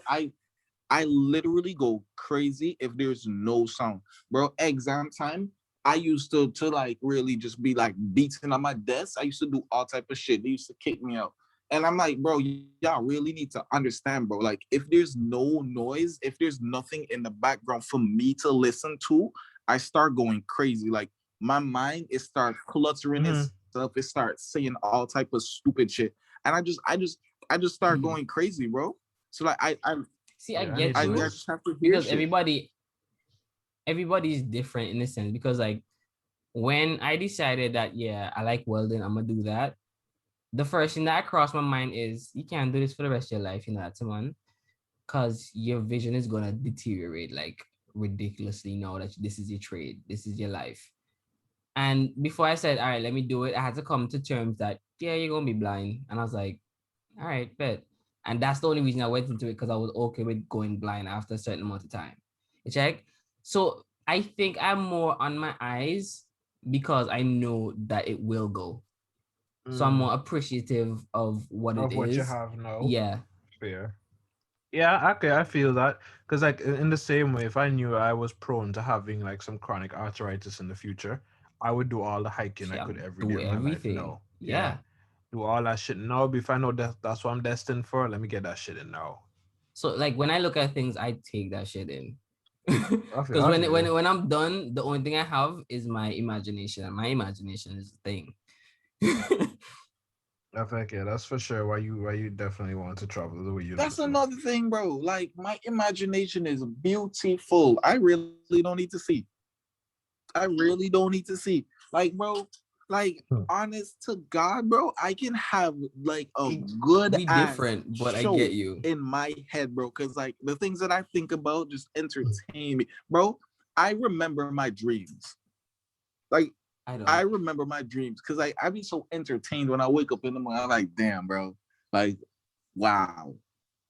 You know, something crazy. I always die in my dream, or I'm always just about to die. That's how I wake up every morning. And I wake up every morning 5 minutes before my alarm. Bro, isn't that weird that you have to kill yourself or die to wake up on a dream? Now me, I just wake up and be like, shit, why did I wake up? Like I always wake up when the dream gets sweet. Bro. I always, every time I get some pum pum, no. Bro. It's like the dream, no. I'm not supposed to get a pum pum in my dream. Bro, that happens too. Or when I think about toilet. Because once I see a toilet bowl in my dream, I wake up. Yeah, anything related to I remember vividly when I was a kid, I had a dream about taking the best piss ever. And you best believe I was actually taking the best piss ever. I think I was 8. No. 8 or 9 or something, right? I was sleeping and I don't know how I don't even know how it happened, dog. Right? But in the dream, I'm pissing and I'm like, ooh, this warm piss feels nice. Right? It's like, but then I start sweet. feeling the warmness on my leg and my knee. This is me. Yo, I'm just toilet boy, right? And then my eyes didn't open, they peel open. Bro. Right? And I realized what I've done, and I jump out of the bed, take the sheets off, I run them downstairs, take the whole mattress off the bed box. Bro, it's like 2:00 in the morning. Bro. And I'm scrubbing, cleaning, just like, oh my goodness, my parents go wake up and say, you know, big. Oh, remember, right? I remember I told y'all about my cruise, right? Where I was getting girls, I was getting pussy, bro. I was sexually active at this point in time, right? And dog, I had a toilet dream. We're not on the cruise anymore. This time we're in a hotel. So in this bed, right, it was me, my cousin, and my nephew. And bro, I had this toilet dream. The beautiful dream, the boss. And I'm like, oh, bro, I need to go piss. I see the toilet and I go bust this piss in the toilet, dog. And then at some point, my leg just start feeling warm. I'm like, yo, what the fuck? I open my eyes and I see my cousin sleeping. I see my nephew sleeping. And like, I'm still in the fucking, I'm pissing myself, bro. Yo, pissed. Yep. I got up, right? And I moved really slowly because this is a hotel bed. So there's like plastic or some shit on it, bro. And I lift my nephew up, right? And I press that little nigga in the piss, right? Everyone, my friend I pressed that nigga in the piss. Like the piss like absorbed into his clothes. And bro, I washed my underwear. I washed everything. Yo, I wring that shit dry. And then I went back in the bed and I went to sleep in a weird angle. Bro, I woke up in the morning. Far away from the piss. Yeah, I woke up in the morning and my grandma, they all mad at my nephew. They're like, oh, I'm making him go to the bathroom before you go sleep. And they beat him. And I'm looking at this little nigga. I'm like, wow, I really did this. Monster. No, because it comes that part where you know you're too big for this shit. Too big. So Big, but even that- you ashamed that- of the fuck it in this situation. You're like, and the thing is, I feel like every human being should know nobody be pissing their bed on purpose. Nobody. Realistically, Who there's does? no reason to beat a kid because they pissed the bed because nobody did that shit on purpose. Like literally, y'all been there. Like, why are we still doing this? Nah, the Bro, point is, I remember this is, one time. empty your bladder before you go to sleep. I didn't remember- pee because my bladder was full. I peed because I had a dream about pissing. Bro, I remember this one time, right? In, I think, first farm or second farm.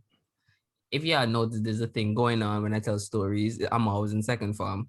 Anyways, right? And I had this wet dream, right?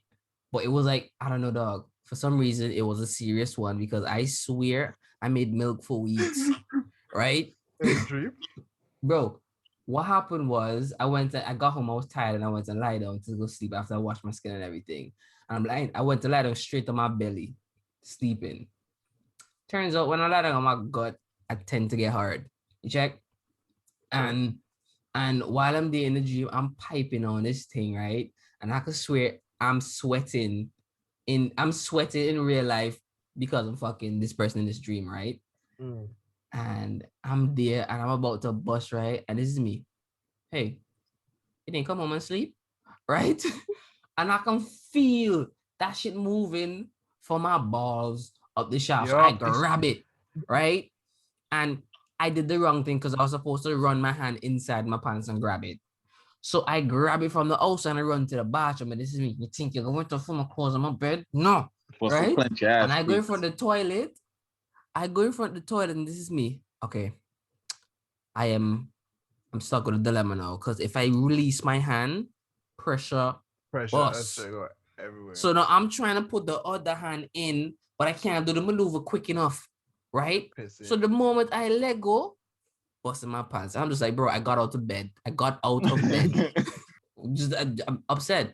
Nah, that So in my head, happens sometimes, from since that moment, I was just like, well, I realized when I sleep on my gut, I get hards and I get wet dreams, and that's it. I have It's either I my back caught or my that shit side. halfway too, but I got to the no sink. funny shit. I got No to the funny shit. sink. I never had a wet dream before. Never. But you started beating shit mad early. True. You didn't have that build up.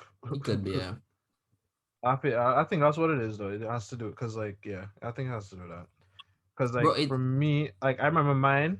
Like I think I had one. Yeah, it's only one I can actually remember. And if I had others, maybe it just wasn't that exciting, and it didn't wake me up. Yeah, I it probably didn't wasn't all miss, that. But that first time I was freaking sleeping. It was definitely on my stomach too. And I don't remember what the dream was, who the dream was about, wherever it was, but I just remember I felt the sensation, and I grabbed my piece and I flew in the bathroom, like, because it didn't feel like pee, it just felt like something. I'm like, all right, I'm gonna get to the bathroom. A strange fluid. Yeah, I literally get in the bathroom, turn on the light, and the mirror is right there, right? So I'm looking in the mirror, I pull my shit out, I'm like, okay, what is this? And I fucking just dripping bust in the sink. I'm like, what the hell is this? I didn't do nothing. Like I was asleep. Yeah. And I was like, that's a wet dream. I was like, that's and I just went back to sleep. Something else? It was definitely. Go ahead. I can't sleep on my back, and I don't like to sleep on my stomach. I always have to sleep on my side. And when I sleep on my side, I sleep on my left shoulder. Like I sleep on my left side. Left shoulder down. Yeah. I can't sleep the other way. Like I have to always face that direction. And if I try to sleep on my back, I can't breathe, bro. Like something's wrong with me, bro. Something's just wrong with me. See, you seem like you have Sleep apnea. Sleep apnea too. I have to sleep. If I'm sleeping on my back, my head needs to be slightly elevated. I cannot sleep with my head I can't sleep on my back with my head being the same level as my back or whatever I'm laying on. So if we're lying on a piece of wood, I cannot lie on a piece of wood on my back. I like my head. wood. I need at least two. Anyway, I need 2 pillows at least to freaking jack my head up. For real. That should be good. It's weird, no, because like it depends on where my bed is. I sleep different. Like if my bed is against the wall, I sleep close to the wall. Same. And I if it's jump like, up and get comfort. if I can get from both sides, I just sleep on the right side. Man. If I try to sleep on my back, bro, like I'm going to wake up at some point gasping for air because I just can't breathe. Yeah, Like, bro, that's I what it can't. is. I can't. No, yeah, you might have sleep apnea. I bro. can't breathe. Like, if bro, everybody that like slept with me, and like if I fall asleep on my back, they're like, "Yo, you good?" Like they be shaking me, waking me up. Like, "Yo, you good?" Like at one point, you Cause you breathe frigga. Yeah, you definitely have that shit. like they like, bro. At some point, you just stop breathing, and they're like, and I'm like, I sound like I'm dying and shit. Get that shit checked, bro. Yeah, because it will get worse. And You get fuck up worse your as you shit. get older, yeah. So if you can manage it young, you're better off. Yeah, because Cause like I never used to have it, but then it just started happening to me, and I was just like, "Whoa, what is this shit?" It feels like I'm literally, if I lie down on my back, like I'd have to drink water for me to lie down on my back and then get through it. But sometimes it'll wake me up because it feels like my throat just collapsed on itself, and then I'm just like, just malfunction. and then I wake up and it's like, "Yo, is my throat dry?" Bro, so I just have to drink some more water. because it's crazy because I never used to snore, and Yeah, same. yeah, I just started snoring. I sound like a fucking bear when I'm sleeping now. That's me. The apneas, bro. But I feel like y'all knew that from, well, at least John knew that. From I feel cause I remember when we slept by Melvin the time. I don't feel like you were snoring and shit. I know I was. Oh, I've been snoring all my life, but like it's not. I don't know. Nobody finds or has said that they found my snoring annoying. It's I like did. still. Well, Yeah, I I literally just started snoring. I think like a year and a half ago. For a year and a half ago, I started dreaming Oh, that's more recently. than once. I Because I used to dream annually after, bro. So this is the reason why I did stop dreaming, right? Because I I had the weirdest realistic dream, right? Where I was trapped in a dream. Oh, So that's I quite the had, dream. bro, I had a dream that I woke up and went to school and came back home. And then I woke up and I was like, oh, that was weird. Then I went to school. Then I work, came back home, and then I woke up. I was like, when does this end? And then after that, I never dreamed again. Like it would dream once in a while, once a year. And I'm just like, yo, whenever I had the dream, I'll go and tell the man's them. I was like, yo, bro, I had a dream. And I was like, yo, what happened? It's just a dream. I'm like, no, you don't understand. It either means something or it means something. Because that's the only reason. But then like since last year, I started to like dream again and get them more frequently. So I'm just like, I'm getting cool again. I'm getting entertained when I sleep, like the rest of y'all normal. You getting creative again. Your creativity starts spiking. So that means we for me it depends on how I woke up. Yeah, but dreams be scary in that sense. Like the fact that you didn't know it was a dream, but then you found it was a dream. And it's like, what the heck just happened? Because I remember I had a dream that was so real at the time, I almost acted upon the things that happened in the dream. And those things happened to be about a dream that happened about Judy.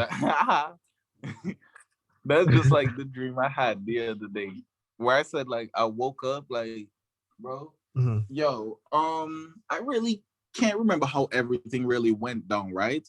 But I was hanging with some niggas, right? And they weren't really the best sets of people to hang with. So now they had a boss, right? And he was a mob nigga, and he had this Rolls Royce. And then my boy was like, yo, can we take the Rolls Royce for a spin? He said no. But then he got arrested, right? So then we're like, I guess we can take a Rolls Royce for a spin. No, I'm like, bro, you I got sure? the keys, bitch. I'm like, bro, you sure? And the nigga say, well, who gonna stop us? I'm like, all right, bro, I'm with you. So I hopped in the Rolls Royce with homie, right? And we started riding down the street, bro. And same time we riding down the street, there we see homie, like the mob boss. He's coming back from prison. I don't know if he snitched or whatever. I don't know what the fuck he did, but he already out. And he saw us.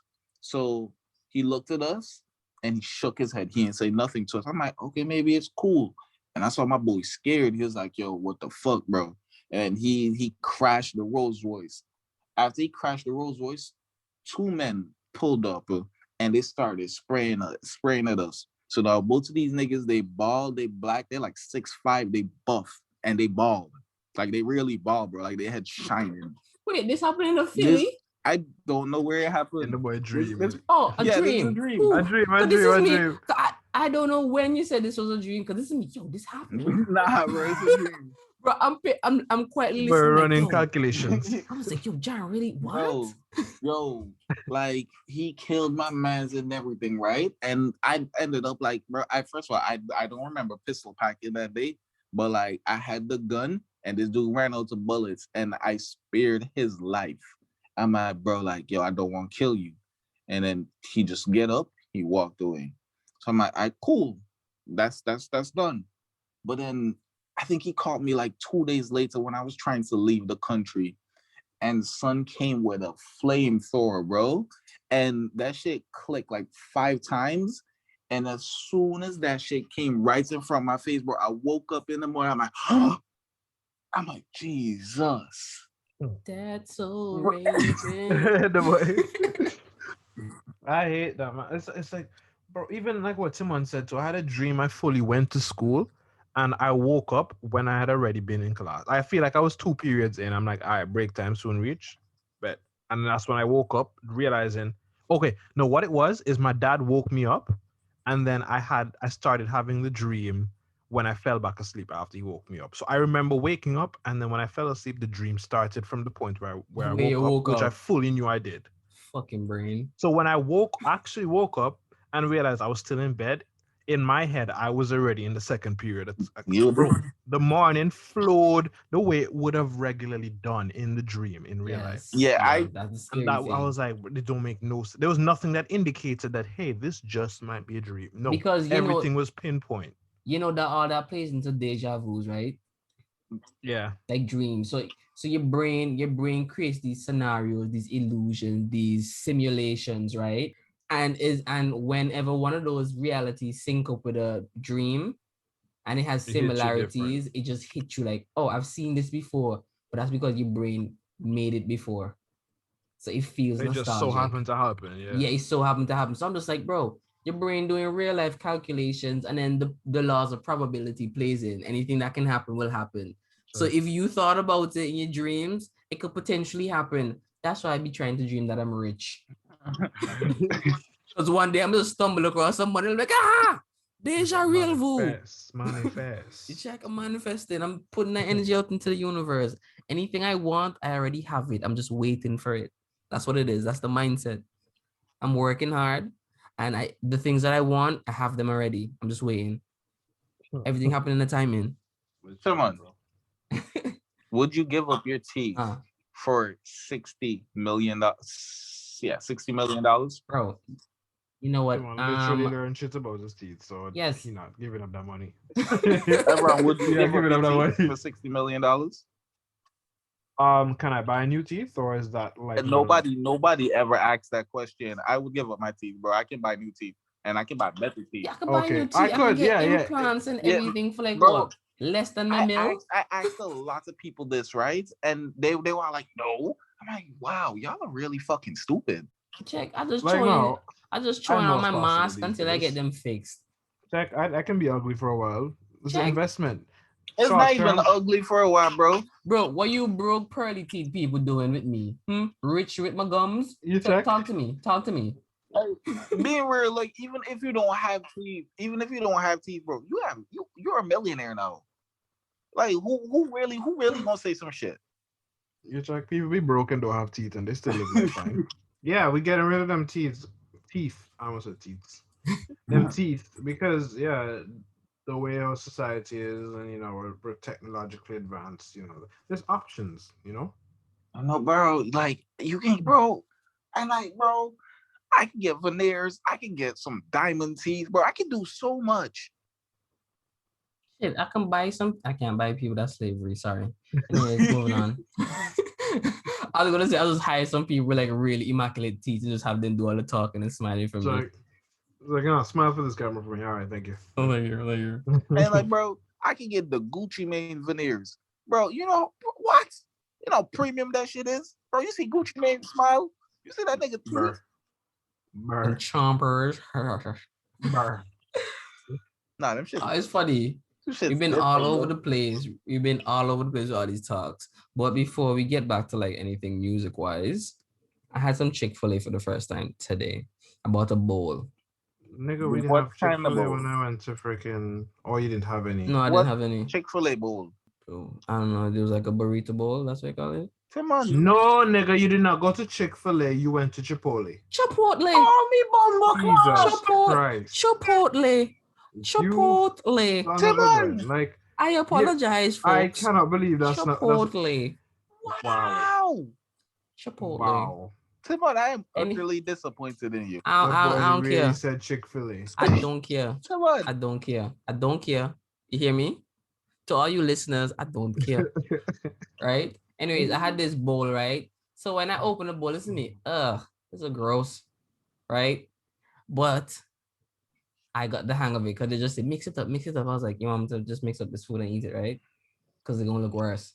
So I did it. I was like, oh, this goes together nice, but it just looks gross, right? So I was asking everyone. In a burrito. I was sending everyone. I was like, bro, this is gross. Everyone's just like, oh, how dare you? Right? I was like, no. Just think about it for a second. It tastes good, right? It just does not look good. And I'm thinking, he's like, no. Some. I don't remember what he was saying. But he was saying some shit, right? So I said, just imagine all these ingredients were portioned properly on a plate, and you were in a group of people, and then you just said, whoop, I'm gonna just mix all this shit up. You know how weird everybody could think you are? But yet, they give you this bowl with mix up and say, yeah, this is good grub. Hogwash. How is it acceptable in one situation, not the other? People hate when I mix food together. I'm just like, it's going the same place. If I eat this bread and milk or this cereal and oats, leave me alone. It's all, Yeah, no right. matter, if I eat it now and then I eat it a second later separately, you know where they're going? Same gut. It's Coming like- out the same ass. Like I never understood people that had a problem with seeing people eat things that they're not eating. Yeah. Like, I'm eating it. Why do you feel the Yeah. need to still comment? What do you think your comments are going to do? Like in you want this some of situation. my food while you question like what? Is that, you're trying to get in on this? Like, I don't have any problem with people eating so long as I don't hear it. Bro, if Well, I don't hear eat if around I everyone. hear you chewing, I have like, bro, it is a personal problem, and like I might kill you, bro. Like I hit, bro. That's everyone. That should make me so mad, bro. That's everyone. Everyone. no, tell- my jaw just clicks. Just tell me when, Jaron. Bro, like nah, like he have to just do it around me. Like I just have to beat his Okay. ass for that shit. You have a problem with hearing somebody swallow? Because I know a guy. Talking about Larry. Okay. It's cool if you drinking, right? But if I hear you swallowing rice, something wrong with you. Nah, because Brian could just be living and you hear Brian swallow. Yeah, from You across the room. You hear Brian swallow life. He's like, oh, it's 3 o'clock? Oh, Yeah, the Brian nah. Oh, Brian. Larry. Nah, but with music though, because I really feel like we scanter around this whole music thing. We actually did a good amount of talking on the music thing. I'm not gonna lie. It was informative for a sense. But Jaron didn't listen to the J. Cole album, so we can go in. And I assume you didn't listen to the Nicki Minaj album either. He I- listens to the first song. I listened to the first song. I didn't thought really- it was only a single she dropped. I didn't know it was her I album thought, until bro. First of all, I thought Alkaline only dropped a single, so I didn't listen to it. And then I found out today that it was a full album. I was like, what? I don't listen to dancehall I albums. don't listen either. It's I've not like never said, hey, let me play this entire dancehall album Yeah. from start to finish. I don't think I could. I could listen to a Busy. Oh, man. Not gonna lie. Oh, well, no, Busy and different, man. Busy Different, even, yeah. Because he make different type of dancehall music. That's Like he what make different types. That's He what can real- bust a war tune and he can bust a love You're tune. real selector. You check or pull up any vibe. No way pull up. Nah, but I used to make music back in the day, folks. Back in the day.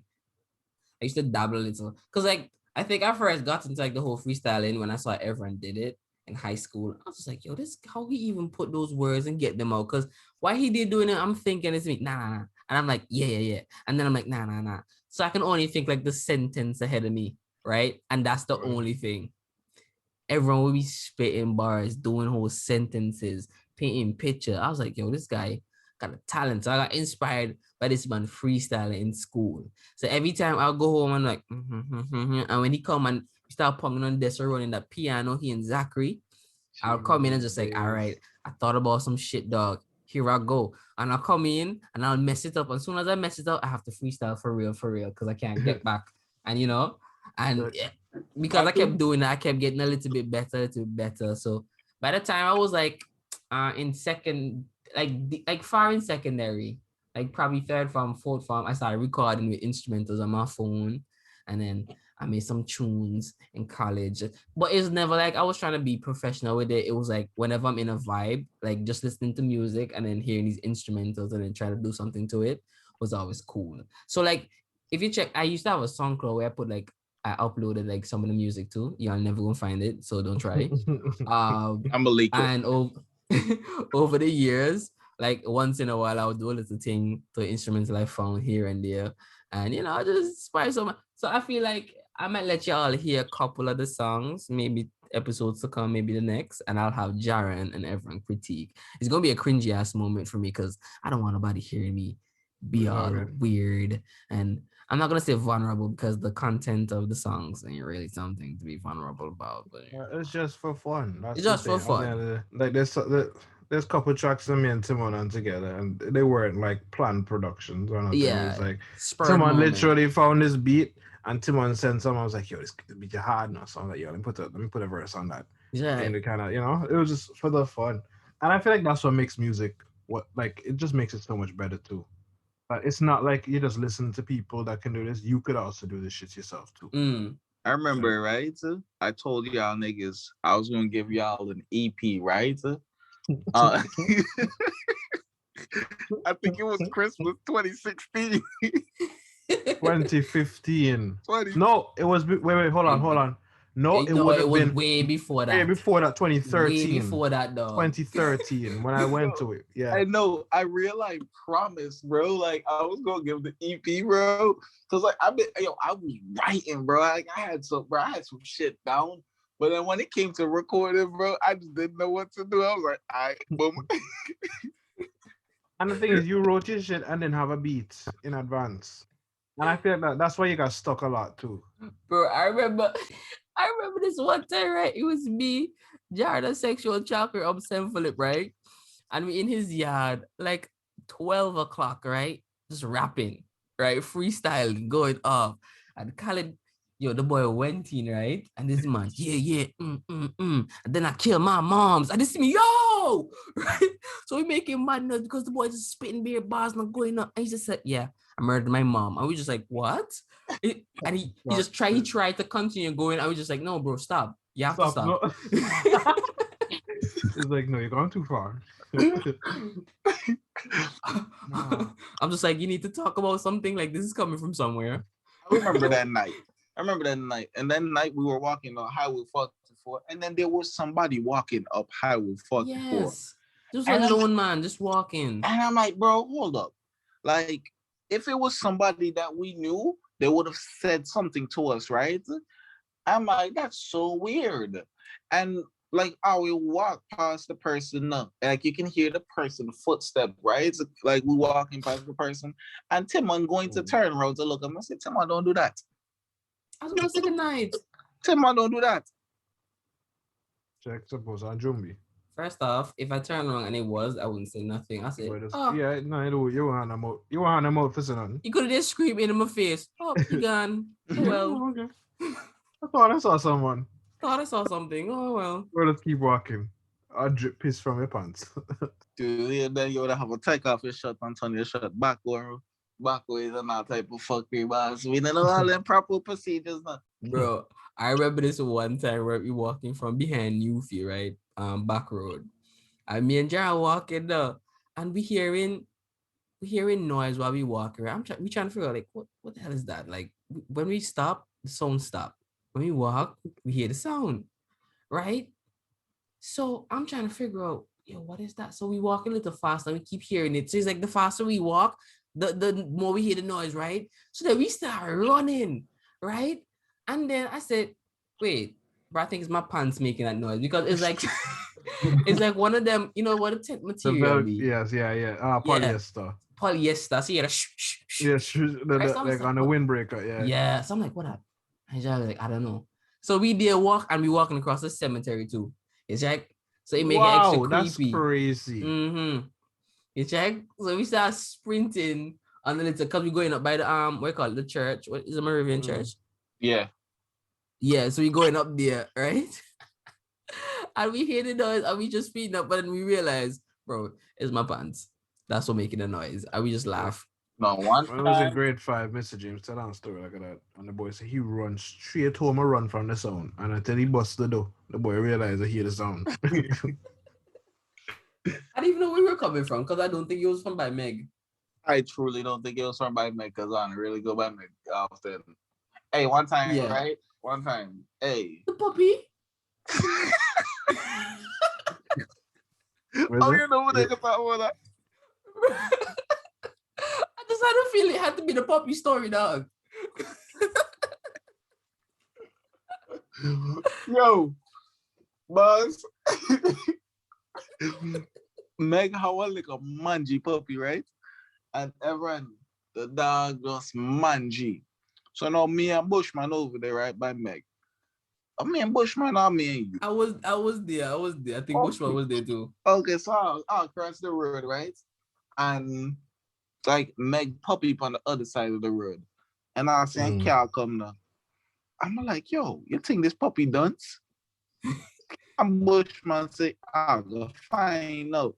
So Bushman, and the car come the bus, and the puppy run out in the road. But Alia, boop, boop, boop, boop. Wait, it wasn't even like that, no, because I think the puppy was crossing the road. No, and then the Bushman call it and cross the road when Bushman call him. No, but there was some back and forth before the car even reached. That's the thing, because it like when he got to like the middle of the road, it came back across, so the car didn't like know what was going on, so the car kept going at the same speed, right? But then y'all call back the puppy, and the puppy just like, huh? And the puppy walked back across the road, and that puppy get tossed on the like clothes in the washing machine. Dog. You literally hear the puppy tumbling, blah, blah, blah, blah, blah, blah, blah, from the front to the back. Spit him out. The cow spit the puppy out. And I said, he dead. And Meg was like kind of hot, right? He's like, yo, I killed that. I was like, that's not us, you dog don't, right? So we ran back to see this pup. Did it die or did it just have a limp? It had a limp, bro. That puppy was a fighter. Because one time, bros, like the puppy got older, right? And Meg brought it in the village. And Bushman said, boss, move your mangy dog from me. And Meg no listen to Bushman. And Bushman hold the puppy, right? And Bushman throw the puppy up. And dog, I swear to God, the puppy clear one lamppost.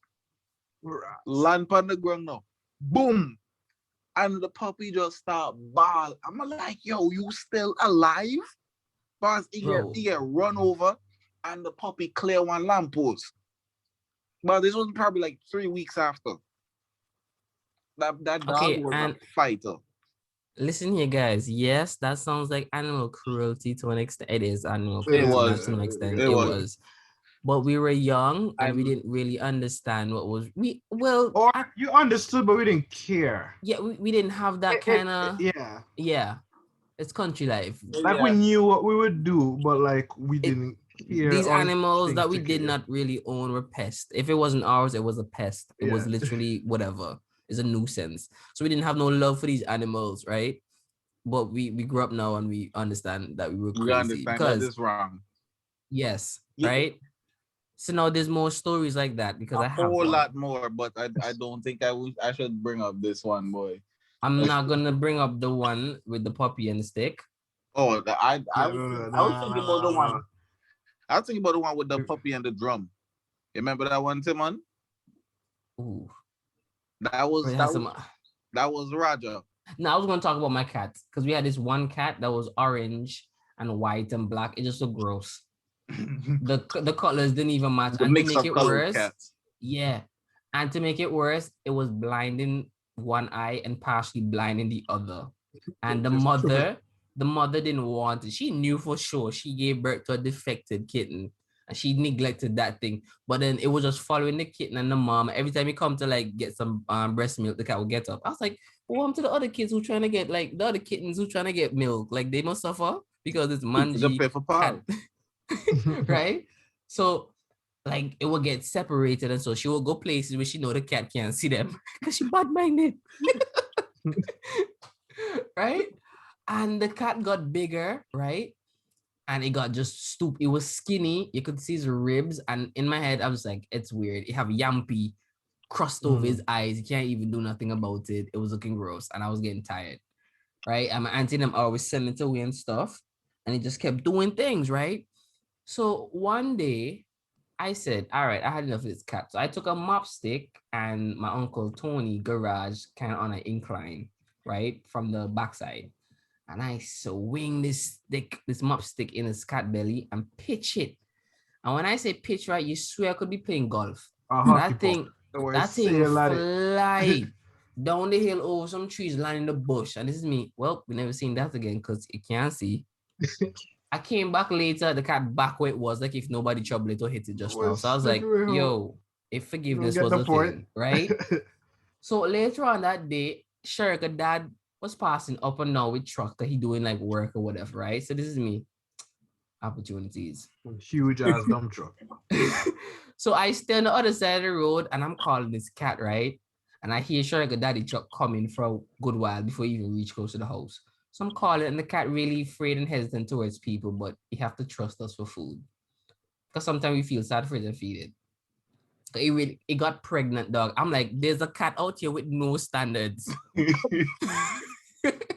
Right? So this cat came out and Sherika, that truck came around because I think her brother was driving it at the time, the truck.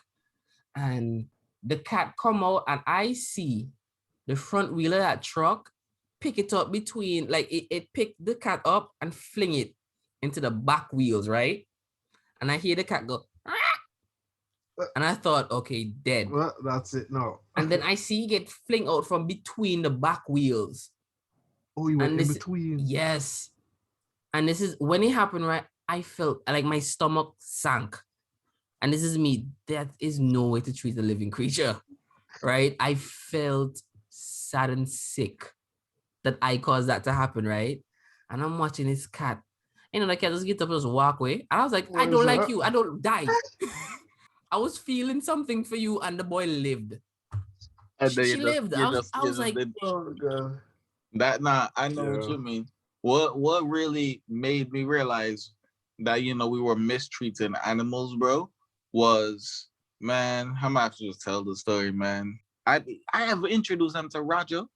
Like I have a brother. No, you didn't tell the story with Roger yet. You didn't even. You should. I think you can tell it now. Okay. Well, I have a friend there named Roger. No, I definitely brought up Roger with Kiel, bro. But Roger, but we didn't. I didn't let you finish the story. We said we're going to get into it at a different time. All right. Yeah. Well, Roger is a different breed. Like Roger with a list tongue. Roger, like if you say Roger, let's go rob a bank. Roger gonna put on the hood. Roger gonna pull his shirt over his head. Roger gonna do something. Roger with it. Yo. So now a stray dog come up in the pugs in them yard, right? And the stray dog has some puppy up there. And pugs just say he no want that puppy up here. He no want the dog up here. Pugs in them, they run the dog, and the dog run and left the puppy in them. So now them mangy puppy up here because the dog be mangy. Wow. I like the mangy that goes in the new field. Mangy, that's why it was a nuisance, bro. So like, was them man put the dog and them in one drum, one blue. Ever you know the blue barrel on them? Yeah. I want the drum. Yeah. And then man throw some gas in there, right? Oh, Lord. I strike one match. Lord. Ever I stood up there and I watched them roast the puppy and them inside the one drum. And I was like, yo, this is evil. This is evil. But I'm not gonna say nothing because I also helped my cousin catch one dog and I may hang the dog because it raped our like we had a small like inside dog, right? Yeah. It was a big Rottweiler, and the Rottweiler come and he bust up the dog, boss. When I say the dog, they bleed, and the dog on the ground, right? Like she couldn't walk, she couldn't do nothing, and the dog in a pain, and like he just would not stop. Like he just keep running. Every time like that dog came around, like our dog would run into the house, and this dog would run up on our gallery. So like yo, like well, I'm to you, boss. Like you don't belong to me. House. You don't belong to me. Y'all try to come in the fool me house. Like well, I'm to you. But what I'm tell you, after I finally catch that dog, right? My cousin say, yo, help me get the dog in the bush. Me say how they go throw the dog away in the bush, leave the dog somewhere and left the dog. Obviously the boy wrapped the rope, that's how I catch, because I lasso the dog, my dog. The boy wrapped the rope around on a tree, right? And the boy saw pull the fetch and some I'm gonna watch the boy hang the dog. And I was like, wow, I did not expect this. No. No. Now I can't name what I'm cousin.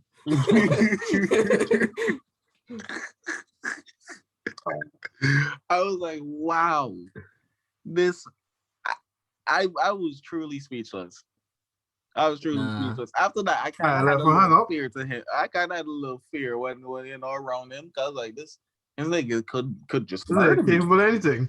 Huh? But like country is actually really different, and it's not like if we don't have no sense of humanity out here. It's just that things are just different. Yeah, plus we grew up in a culture that's like that too. Yeah, because like we had dog fighting going on for a long time now. And next to my church. Yeah, man, like bro. I remember even when the monkey and them in the new field, right?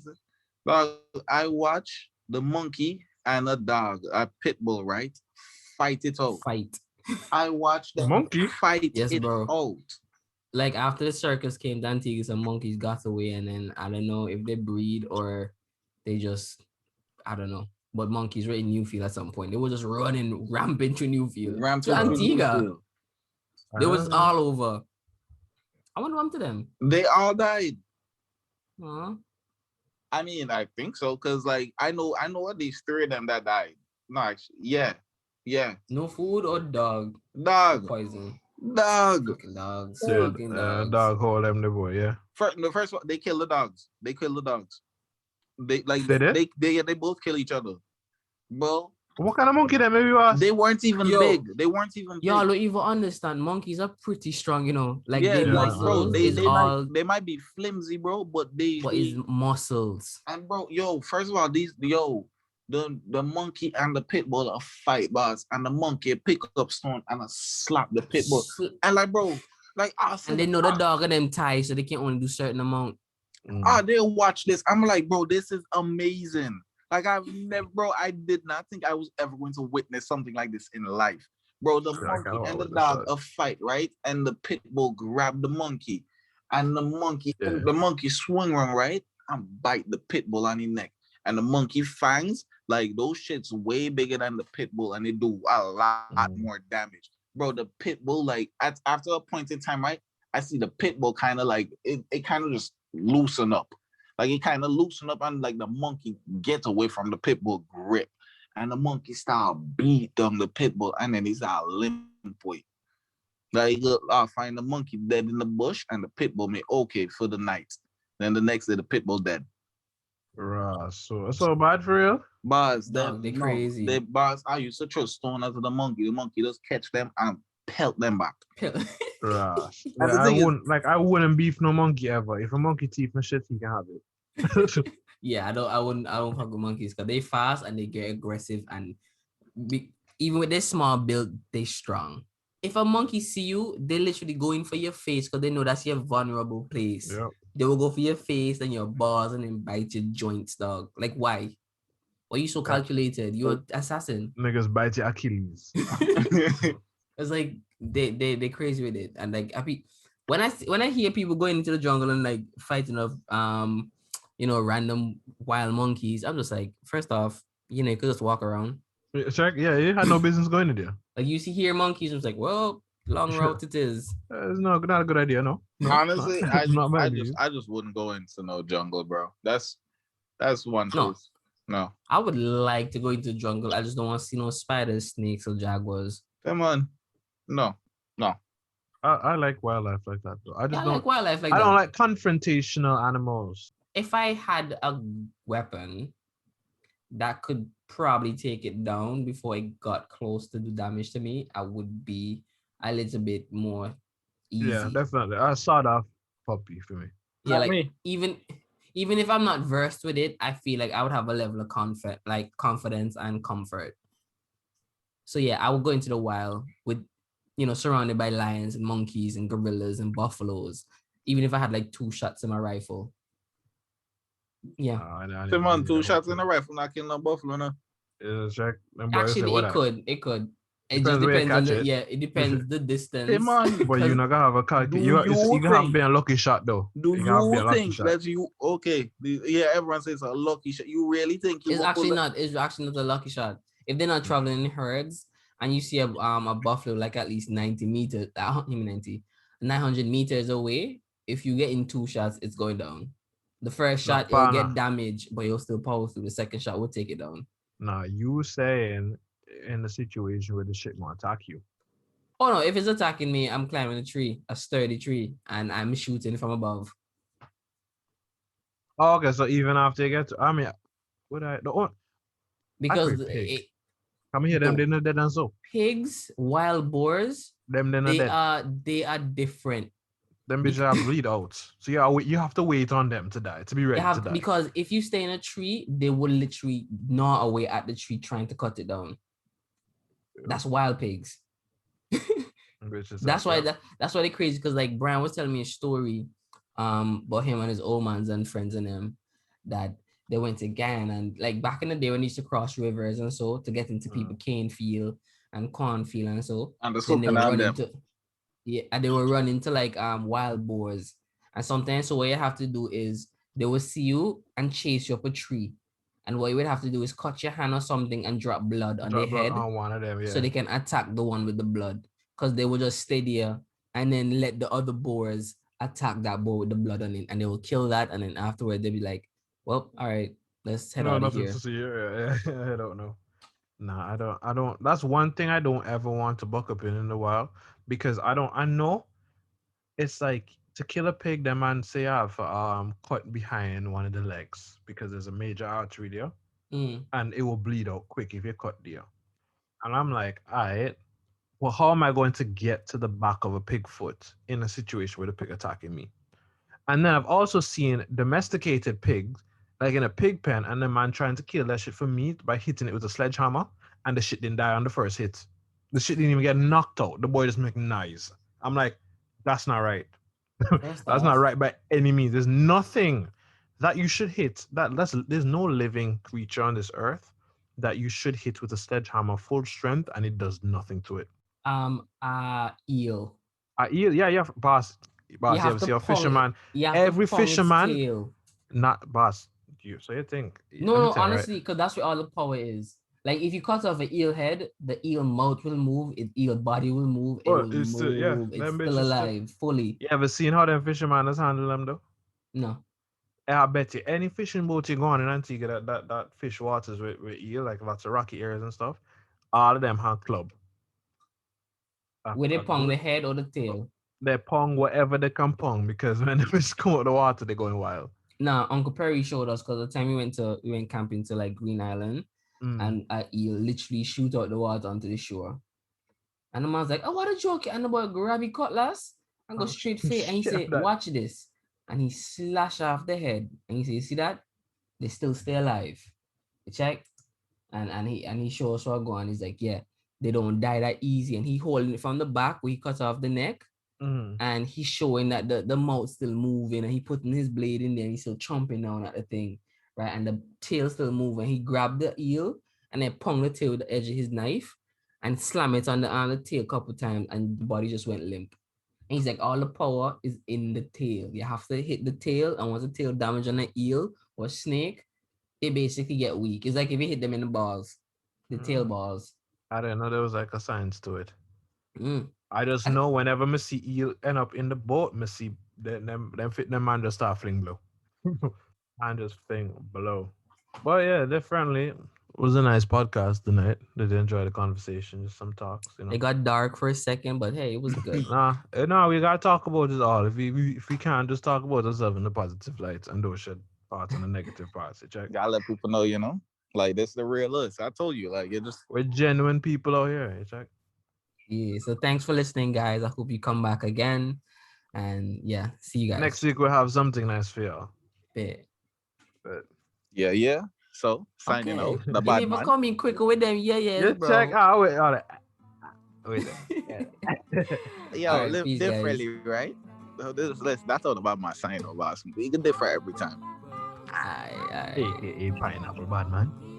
Back then, no. Good for that pum pum. Darling, please stop driving me crazy all night. You know